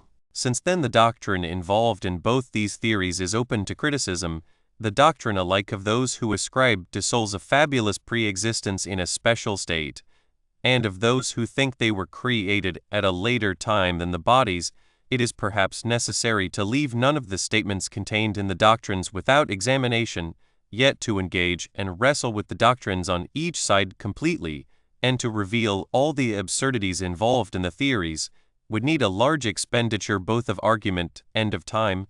We shall, however, briefly survey, as best we can, each of the views mentioned, and then resume our subject. 3. Those who stand by the former doctrine, and assert that the state of souls is prior to their life in the flesh, do not seem to me to be clear from the fabulous doctrines of the heathen which they hold on the subject of successive incorporation, for if one should search carefully, he will find that their doctrine is of necessity brought down to this.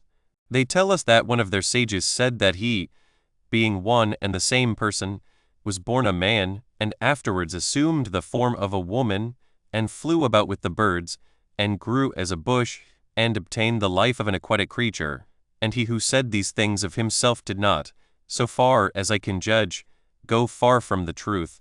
For such doctrines as this of saying that one soul passed through so many changes are really fitting for the chatter of frogs or jackdaws, or the stupidity of fishes, or the insensibility of trees. 4.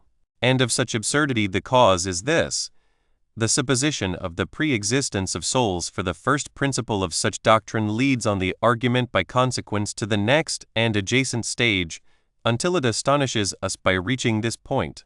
For if the soul, being severed from the more exalted state by some wickedness after having once, as they say, tasted corporeal life, again becomes a man, and if the life in the flesh is, as may be presumed, acknowledged to be, in comparison with the eternal and incorporeal life, more subject to passion, it naturally follows that that which comes to be in a life such as to contain more occasions of sin, is both placed in a region of greater wickedness and rendered more subject to passion than before. Now passion in the human soul is a conformity to the likeness of the irrational, and that being brought into close connection with this, it descends to the brute nature, and that when it has once set out on its way through wickedness, it does not cease its advance towards evil even when found in an irrational condition, for a halt in evil is the beginning of the impulse towards virtue, and in irrational creatures virtue does not exist.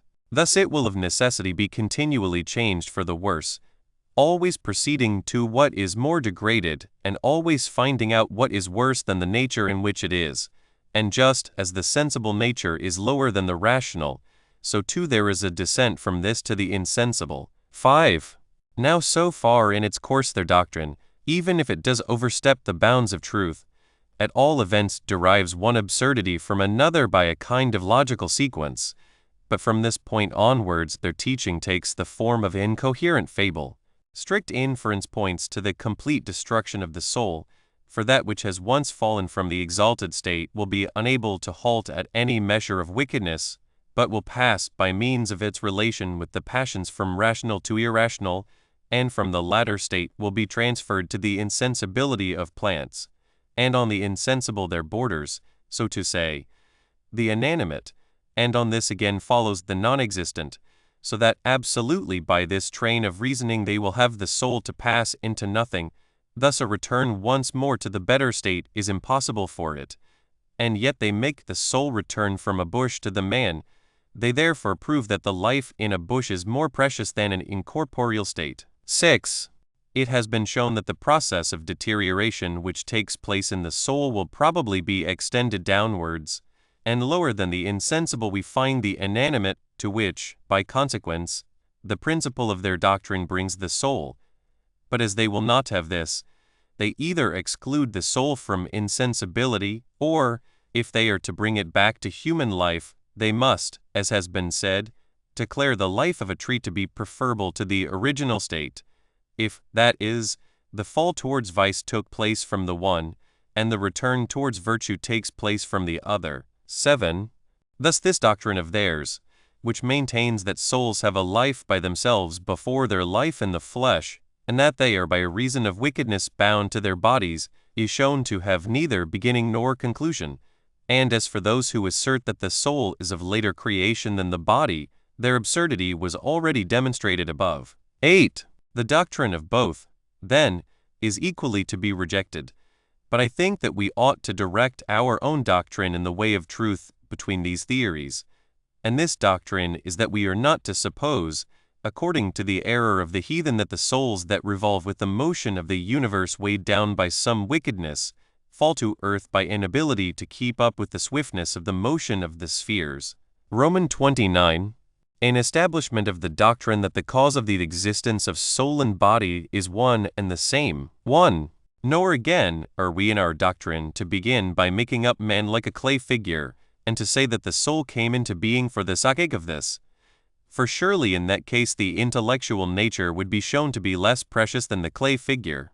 But as man is one, the being consisting of soul and body, we are to suppose that the beginning of his existence is one, common to both parts, so that he should not be found to be antecedent and posterior to himself, if the bodily element were first in point of time, and the other were a later addition. But we are to say that in the power of God's foreknowledge, according to the doctrine laid down a little earlier in our discourse, all the fullness of human nature had pre-existence, and to this the prophetic writing bears witness, which says that God knows all things before they be, and in the creation of individuals not to place the one element before the other, neither the soul before the body, nor the contrary, that man may not be at strife against himself, by being divided by the difference in point of time. 2. For as our nature is conceived as twofold, according to the apostolic teaching, made up of the visible man and the hidden man, if the one came first and the other supervened, the power of him that made us will be shown to be in some way imperfect, as not being completely sufficient for the whole task at once, but dividing the work, and busying itself with each of the halves in turn. 3. But just as we say that in wheat, or in any other grain, the whole form of the plant is potentially included, the leaves, the stalk, the joints, the grain, the beard, and do not say in our account of its nature that any of these things has pre-existence, or comes into being before the others, but that the power abiding in the seed is manifested in a certain natural order, not by any means that another nature is infused into it. In the same way we suppose the human germ to possess the potentiality of its nature, sown with it at the first start of its existence, and that it is unfolded and manifested by a natural sequence as it proceeds to its perfect state, not employing anything external to itself as a stepping stone to perfection, but itself advancing its own self in due course to the perfect state, so that it is not true to say either that the soul exists before the body, or that the body exists without the soul, but that there is one beginning of both, which according to the heavenly view was laid as their foundation in the original will of God, according to the other, came into existence on the occasion of generation. 4.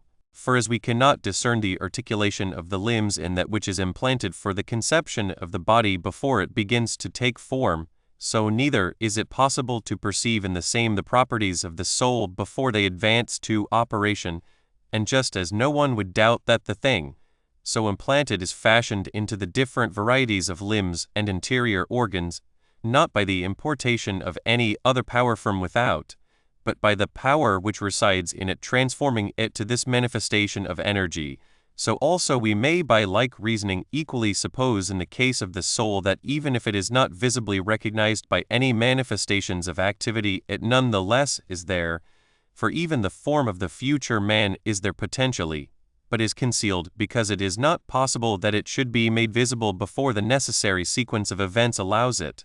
So also the soul is there, even though it is not visible, and will be manifested by means of its own proper and natural operation, as it advances concurrently with the bodily growth. 5.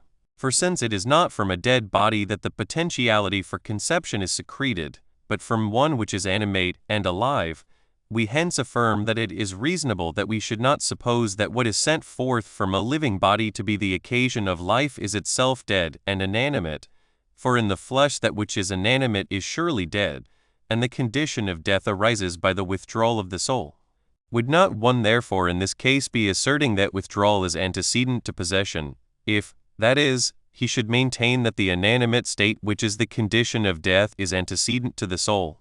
And if any one should seek for a still clearer evidence of the life of that particle which becomes the beginning of the living creature in its formation, it is possible to obtain an idea on this point from other signs also, by which what is animate is distinguished from what is dead. For in the case of men we consider it an evidence of life that one is warm and operative and in motion, but the chill and motionless state in the case of bodies is nothing else than deadness.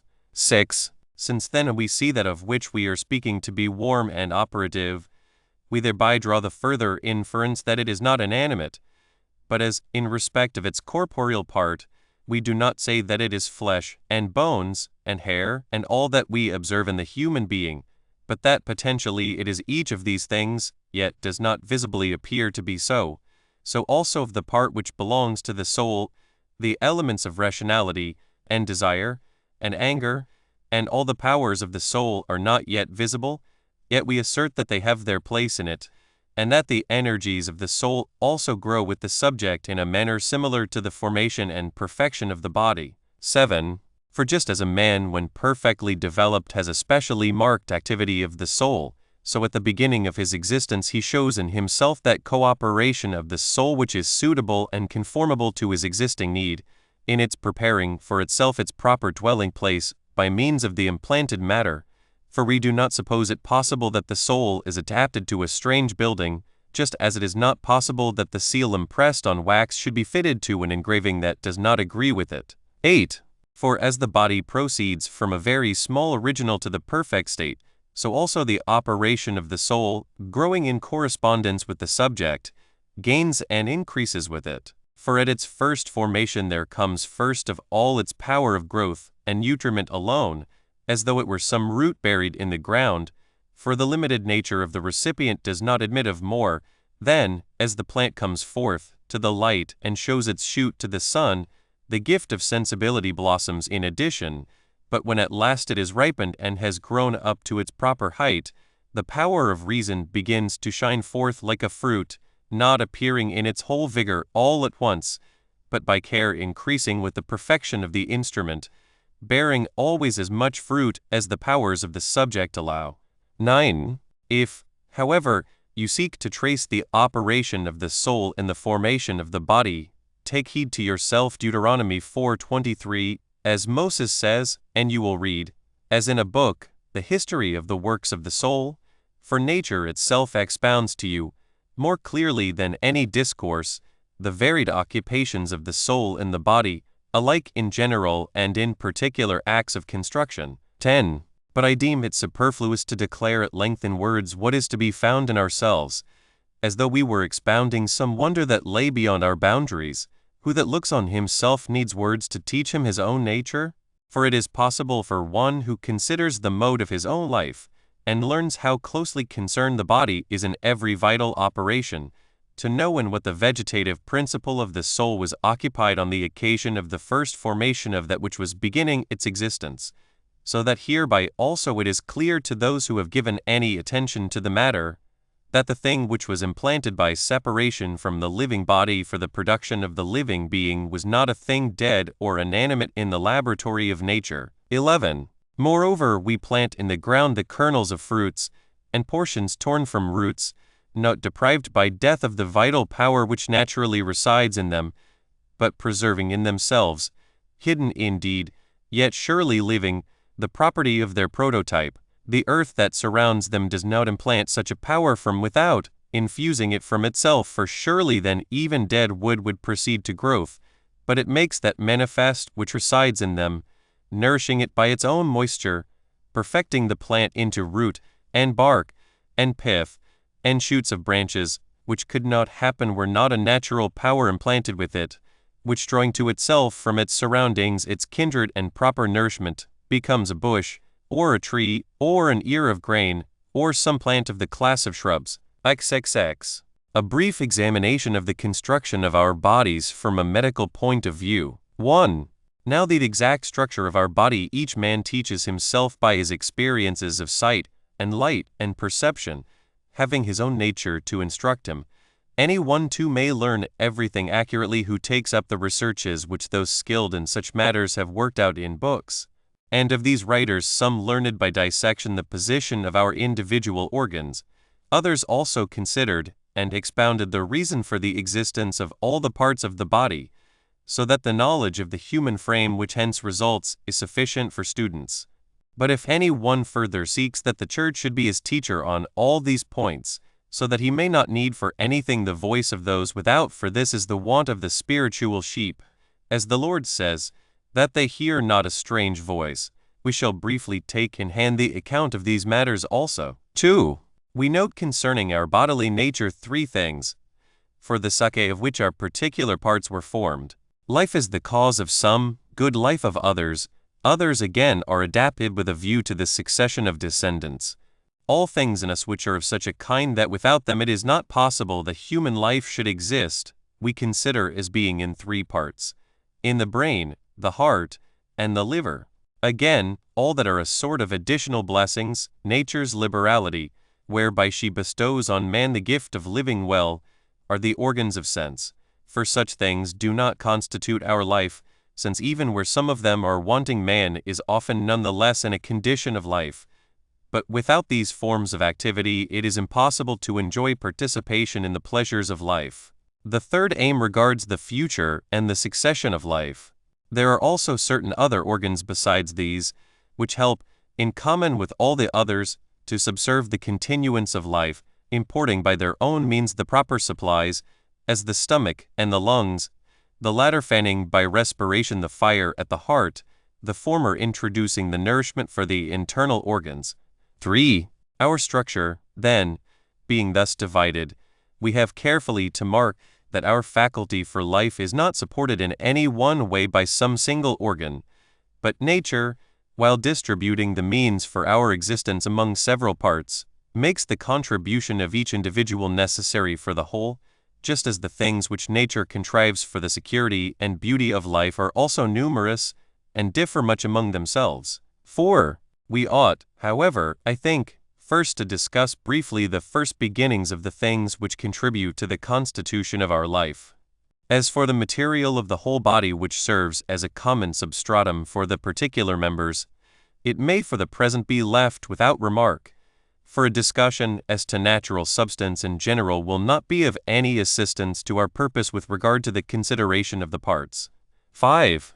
As it is then acknowledged by all that there is in us a share of all that we behold as elements in the universe, of heat and cold, and of the other pair of qualities of moisture and dryness, we must discuss them severally. 6. We see then that the powers which control life are 3, of which the first by its heat produces general warmth, the second by its moisture keeps damp that which is warmed, so that the living being is kept in an intermediate condition by the equal balance of the forces exerted by the quality of each of the opposing natures, the moist element not being dried up by excess of heat, nor the hot element quenched by the prevalence of moisture, and the third power by its own agency holds together the separate members in a certain agreement and harmony, connecting them by the ties which it itself furnishes, and sending into them all that self-moving and determining force, on the failure of which the member becomes relaxed and deadened, being left destitute of the determining spirit. 7. Or rather, before dealing with these, it is right that we should mark the skilled workmanship of nature in the actual construction of the body. For as that which is hard and resistant does not admit the action of the senses, as we may see in the instance of our own bones, and in that of plants in the ground, where we remark indeed a certain form of life in that they grow and receive nourishment, yet the resistant character of their substance does not allow them sensation. For this reason it was necessary that some wax-like formation, so to say, should be supplied for the action of the senses, with the faculty of being impressed with the stamp of things capable of striking them, neither becoming confused by excess of moisture, for the impress would not remain in moist substance, nor resisting by extraordinary solidity, for that which is unyielding would not receive any mark from the impressions, but being in a state between softness and hardness, in order that the living being might not be destitute of the fairest of all the operations of nature, I mean the motion of sense. 8. Now, as a soft and yielding substance, if it had no assistance from the hard parts, would certainly have, like mollusks, neither motion nor articulation, nature accordingly mingles in the body the hardness of the bones, and uniting these by close connection one to another, and knitting their joints together by means of the sinews, thus plants around them the flesh which receives sensations, furnished with a somewhat harder and more highly strung surface than it would otherwise have had. 9. While resting, then, the whole weight of the body on this substance of the bones, as on some columns that carry a massive building, she did not implant the bone undivided through the whole structure, for in that case man would have remained without motion or activity, if he had been so constructed, just like a tree that stands on one spot without either the alternate motion of legs to advance its motion or the service of hands to minister to the conveniences of life. But now we see that she contrived that the instrument should be rendered capable of walking and working by this device, after she had implanted in the body, by the determining spirit which extends through the nerves, the impulse and power for motion. And hence is produced the service of the hands, so varied and multiform, and answering to every thought. Hence are produced, as though by some mechanical contrivance, the turnings of the neck, and the bending and raising of the head, and the action of the chin, and the separation of the eyelids, that takes place with the thought, and the movements of the other joints, by the tightening or relaxation of certain nerves. And the power that extends through these exhibits a sort of independent impulse, working with the spirit of its will by a sort of natural management in each particular part. But the root of all, and the principle of the motions of the nerves, is found in the nervous tissue that surrounds the brain. 10. We consider, then, that we need not spend more time in inquiring in which of the vital members such a thing resides, when the energy of motion is shown to be here, but that the brain contributes to life in a special degree is shown clearly by the result of the opposite conditions. For if the tissue surrounding it receives any wound or lesion, death immediately follows the injury, nature being unable to endure the hurt even for a moment, just as, when a foundation is withdrawn, the whole building collapses with the part, and that member, from an injury to which the destruction of the whole living being clearly follows, may properly be acknowledged to contain the cause of life. 11. But as furthermore in those who have ceased to live, when the heat that is implanted in our nature is quenched, that which has become dead grows cold, we hence recognize the vital cause also in heat, for we must of necessity acknowledge that the living being subsists by the presence of that, which failing, the condition of death supervenes. And of such a force we understand the heart to be as it were the fountainhead and principle, as from it pipe-like passages, growing one from another in many ramifications, diffuse in the whole body the warm and fiery spirit. 12. And since some nourishment must needs also be provided by nature for the element of heat, for it is not possible that the fire should last by itself, without being nourished by its proper food, therefore the channels of the blood, issuing from the liver, as from a fountainhead, accompany the warm spirit everywhere in its way throughout the body, that the one may not by isolation from the other, become a disease and destroy the constitution. Let this instruct those who go beyond the bounds of fairness, as they learn from nature that covetousness is a disease that breeds destruction. 13. But since the divinity alone is free from needs, while human poverty requires external aid for its own subsistence, nature therefore, in addition to those three powers by which we said that the whole body is regulated, brings in imported matter from without, introducing by different entrances that which is suitable to those powers. 14. For to the fount of the blood, which is the liver, she furnishes its supply by food, for that which from time to time is imported in this way prepares the springs of blood to issue from the liver, as the snow on the mountain by its own moisture increases the springs in the low ground, forcing its own fluid deep down to the veins below. 15. The breath in the heart is supplied by means of the neighboring organ, which is called the lungs, and is a receptacle for air, drawing the breath from without through the windpipe inserted in it, which extends to the mouth.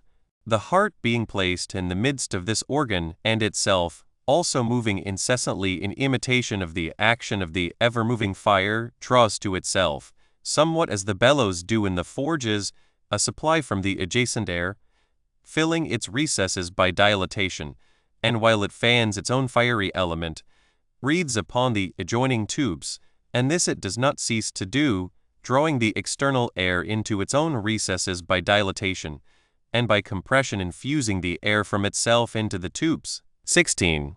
And this seems to me to be the cause of this spontaneous respiration of ours, for often the mind is occupied in discourse with others, or is entirely quiescent when the body is relaxed in sleep, but the respiration of air does not cease, though the will gives no cooperation to this end. Now I suppose, since the heart is surrounded by the lungs, and in the back part of its own structure is attached to them, moving that organ by its own dilatations and compressions, that the inhaling and exhaling of the air is brought about by the lungs, for as they are a lightly built and porous body, and have all their recesses opening at the base of the windpipe, when they contract and are compressed they necessarily force out by pressure the air that is left in their cavities, and, when they expand and open, draw the air, by their distension, into the void by suction. 17. This then is the cause of this involuntary respiration, the impossibility that the fiery element should remain at rest. For as the operation of motion is proper to heat, and we understand that the principle of heat is to be found in the heart, the continual motion going on in this organ produces the incessant inspiration and exhalation of the air through the lungs. Wherefore also when the fiery element is unnaturally augmented, the breathing of those fevered subjects becomes more rapid, as though the heart were endeavoring to quench the flame implanted in it by more violent breathing. 18. But since our nature is poor and in need of supplies for its own maintenance from all quarters, it not only lacks air of its own, and the breath which excites heat, which it imports from without for the preservation of the living being, but the nourishment it finds to fill out the proportions of the body is an importation. Accordingly, it supplies the deficiency by food and drink, implanting in the body a certain faculty for appropriating that which it requires, and rejecting that which is superfluous, and for this purpose too the fire of the heart gives nature no small assistance. 19. For since, according to the account we have given, the heart which kindles, by its warm breath the individual parts, is the most important of the vital organs, our Maker caused it to be operative with its efficacious power at all points, that no part of it might be left ineffectual or unprofitable for the regulation of the whole organism. Behind, therefore, it enters the lungs, and, by its continuous motion, drawing that organ to itself, it expands the passages to inhale the air, and compressing them again it brings about the expiration of the imprisoned air, while in front, attached to the space at the upper extremity of the stomach, it warms it and makes it respond by motion to its own activity, rousing it, not to inhale air, but to receive its appropriate food, for the entrances for breath and food are near one another, extending lengthwise one alongside the other, and are terminated in their upper extremity by the same boundary, so that their mouths are contiguous and the passages come to an end together in one mouth, from which the entrance of food is effected through the one, and that of the breath through the other. 20. Internally, however, the closeness of the connection of the passages is not maintained throughout, for the heart intervening between the base of the two infuses in the one the powers for respiration, and in the other for nutriment. Now the fiery element is naturally inclined to seek for the material which serves as fuel, and this necessarily happens with regard to the receptacle of nourishment, for the more it becomes penetrated by fire through the neighboring warmth, the more it draws to itself what nourishes the heat, and this sort of impulse we call appetite. 21. But if the organ which contains the food should obtain sufficient material, not even so does the activity of the fire become quiescent, but it produces a sort of melting of the material just as in a foundry, and, dissolving the solids, pours them out, and transfers them, as it were from a funnel, to the neighboring passages. Then separating the coarser from the pure substance, it passes the fine part through certain channels to the entrance of the liver, and expels the sedimentary matter of the food to the wider passages of the bowels, and by turning it over in their manifold windings retains the food for a time in the intestines, lest if it were easily got rid of by a straight passage it might at once excite the animal again to appetite, and man, like the race of irrational animals, might never cease from this sort of occupation. 22. As we saw, however, that the liver has special need of the cooperation of heat for the conversion of the fluids into blood, while this organ is in position distant from the heart, for it would, I imagine, have been impossible that, being one principle or root of the vital power, it should not be hampered by vicinity with another such principle, in order that the system may suffer no injury by the distance at which the heat-giving substance is placed. A muscular passage, and this, by those skilled in such matters, is called the artery, receives the heated air from the heart and conveys it to the liver, making its opening there somewhere beside the point at which the fluids enter, and, as it warms the moist substance by its heat, blends with the liquid something akin to fire, and makes the blood appear red with the fiery tint it produces. 23. Issuing thence again, certain twin channels, each enclosing its own current like a pipe, disperse air and blood that the liquid substance may have free course when accompanied and lightened by the motion of the heated substance in various directions over the whole body, breaking at every part into countless branching channels, while as the two principles of the vital powers mingle together, that alike which disperses heat, and that which supplies moisture to all parts of the body, they make, as it were, a sort of compulsory contribution from the substance with which they deal to the supreme force in the vital economy. 24. Now this force is that which is considered as residing in the cerebral membranes and the brain, from which it comes that every movement of a joint, every contraction of the muscles, every spontaneous influence that is exerted upon the individual members, renders our earthen statue active and mobile as though by some mechanism.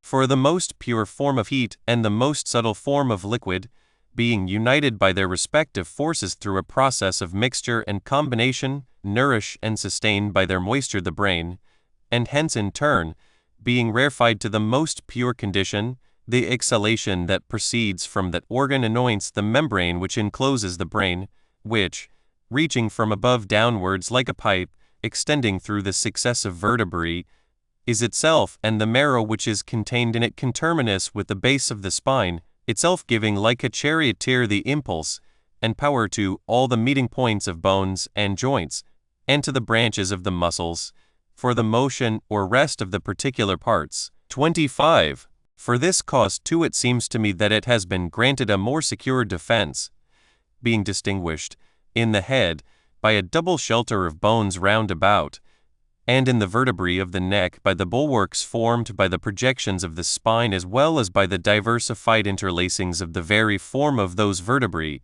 by which it is kept in freedom from all harm, enjoying safety by the defense that surrounds it. 26. So too one might suppose of the heart, that it is itself like some safe house fitted with the most solid defenses, fortified by the enclosing walls of the bones round about.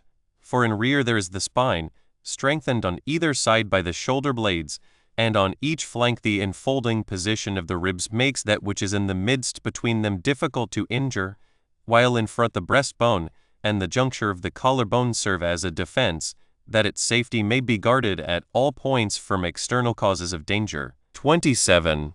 As we see in husbandry, when the rain fall from the clouds, or the overflow from the river channels causes the land beneath it to be saturated with moisture, let us suppose for our argument a garden, nourishing within its own compass countless varieties of trees, and all the forms of plants that grow from the ground, and where if we contemplate the figure, quality, and individuality in great variety of detail, then, as these are nourished by the liquid element while they are in one spot, the power which supplies moisture to each individual among them is one in nature. But the individuality of the plants, so nourished, changes the liquid element into different qualities, for the same substance becomes bitter in wormwood, and is changed into a deadly juice in hemlock, and becomes different in different other plants, in saffron, in balsam, in the poppy, for in one it becomes hot, in another cold, in another it obtains the middle quality, and in laurel and mastic it is scented, and in the fig and the pear it is sweetened, and by passing through the vine it is turned into the grape, and into wine, while the juice of the apple, the redness of the rose, the radiance of the lily, the blue of the violet, the purple of the hyacinthine dye, and all that we behold in the earth, arise from one and the same moisture, and are separated into so many varieties in respect of figure and aspect and quality. The same sort of wonder is wrought in the animated soil of our being by nature, or rather by nature's Lord. Bones, cartilages, veins, arteries, nerves, ligatures, flesh, skin, fat, hair, glands, nails, eyes, nostrils, ears, all such things as these, and countless others in addition, while separated from one another by various peculiarities, are nourished by the one form of nourishment in ways proper to their own nature, in the sense that the nourishment, when it is brought into close relation with any of the subjects, is also changed according to that to which it approaches, and becomes adapted and allied to the special nature of the part. For if it should be in the neighborhood of the eye, it blends with the visual part and is appropriately distributed by the difference of the coats round the eye among the single parts. Or if it flow to the auditory parts, it is mingled with the auscultatory nature. Or if it is in the lip, it becomes lip, and it grows solid in bone, and grows soft in marrow, and is made tense with the sinew, and extended with the surface, and passes into the nails, and is fined down for the growth of the hair, by correspondent exhalations, producing hair that is somewhat curly or wavy if it makes its way through winding passages, while, if the course of the exhalations that go to form the hair lies straight, it renders the hair stiff and straight. 28. Our argument, however, has wandered far from its purpose, going deep into the works of nature, and endeavoring to describe how and from what materials our particular organs are formed, those, I mean, intended for life and for good life, and any other class which we've included with these in our first division. 29. For our purpose was to show that the seminal cause of our constitution is neither a soul without body, nor a body without soul, but that, from animated and living bodies, it is generated at the first as a living and animate being, and that our humanity takes it and cherishes it like a nursling with the resources she herself possesses, and it thus grows on both sides and makes its growth manifest correspondingly in either part, for it at once displays, by this artificial and scientific process of formation, the power of soul that is interwoven in it, appearing at first somewhat obscurely, but afterwards increasing in radiance concurrently with the perfecting of the work. 30. And as we may see with stone carvers, for the artist's purpose is to produce in stone the figure of some animal, and with this in his mind, he first severs the stone from its kindred matter, and then, by chipping away the superfluous parts of it, advances somehow by the intermediate step of his first outline to the imitation which he has in his purpose, so that even an unskilled observer may, by what he sees, conjecture the aim of his art. Again, by working at it, he brings it more nearly to the semblance of the object he has in view. Lastly, producing in the material the perfect and finished figure, he brings his art to its conclusion, and that which a little before was a shapeless stone is a lion, or a man, or whatsoever it may be that the artist has made, not by the change of the material into the figure, but by the figure being wrought upon the material. If one supposes the like in the case of the soul, he is not far from probability, for we say that nature, the all-contriving, takes from its kindred matter the part that comes from the man, and molds her statue within herself. And as the form follows upon the gradual working of the stone, at first somewhat indistinct, but more perfect after the completion of the work, so too in the molding of its instrument the form of the soul is expressed in the substratum, incompletely in that which is still incomplete, perfect in that which is perfect. Indeed, it would have been perfect from the beginning had our nature not been maimed by evil. Thus our community in that generation which is subject to passion and of animal nature, brings it about that the divine image does not at once shine forth at our formation, but brings man to perfection by a certain method and sequence, through those attributes of the soul which are material, and belong rather to the animal creation. 31. Some such doctrine as this the great apostle also teaches us in his epistle to the Corinthians, when he says, "When I was a child, I spoke as a child, I understood as a child, I thought as a child. But when I became a man, I put away childish things." 1 Corinthians 13:11. Not that the soul which arises in the man is different from that which we know to be in the boy, and the childish intellect fails while the manly intellect takes its being in us, but that the same soul displays its imperfect condition in the one, its perfect state in the other. 32. For we say that those things are alive which spring up and grow, and no one would deny that all things that participate in life and natural motion are animate, yet at the same time one cannot say that such life partakes of a perfect soul. For though a certain animate operation exists in plants, it does not attain to the motions of sense, and on the other hand, though a certain further animate power exists in the brutes, neither does this attain perfection, since it does not contain in itself the grace of reason and intelligence.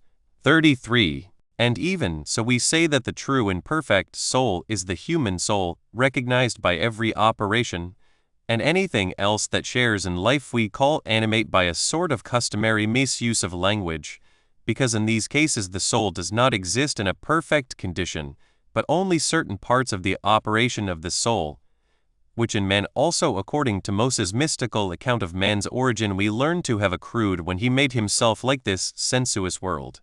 Thus Paul, advising those who were able to hear him to lay hold on perfection, indicates also the mode in which they may attain that object, telling them that they must put off the old man, and put on the man which is renewed after the image of him that created him. Colossians 3:9-10. 34.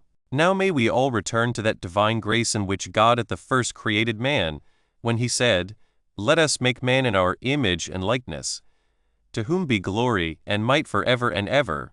Amen.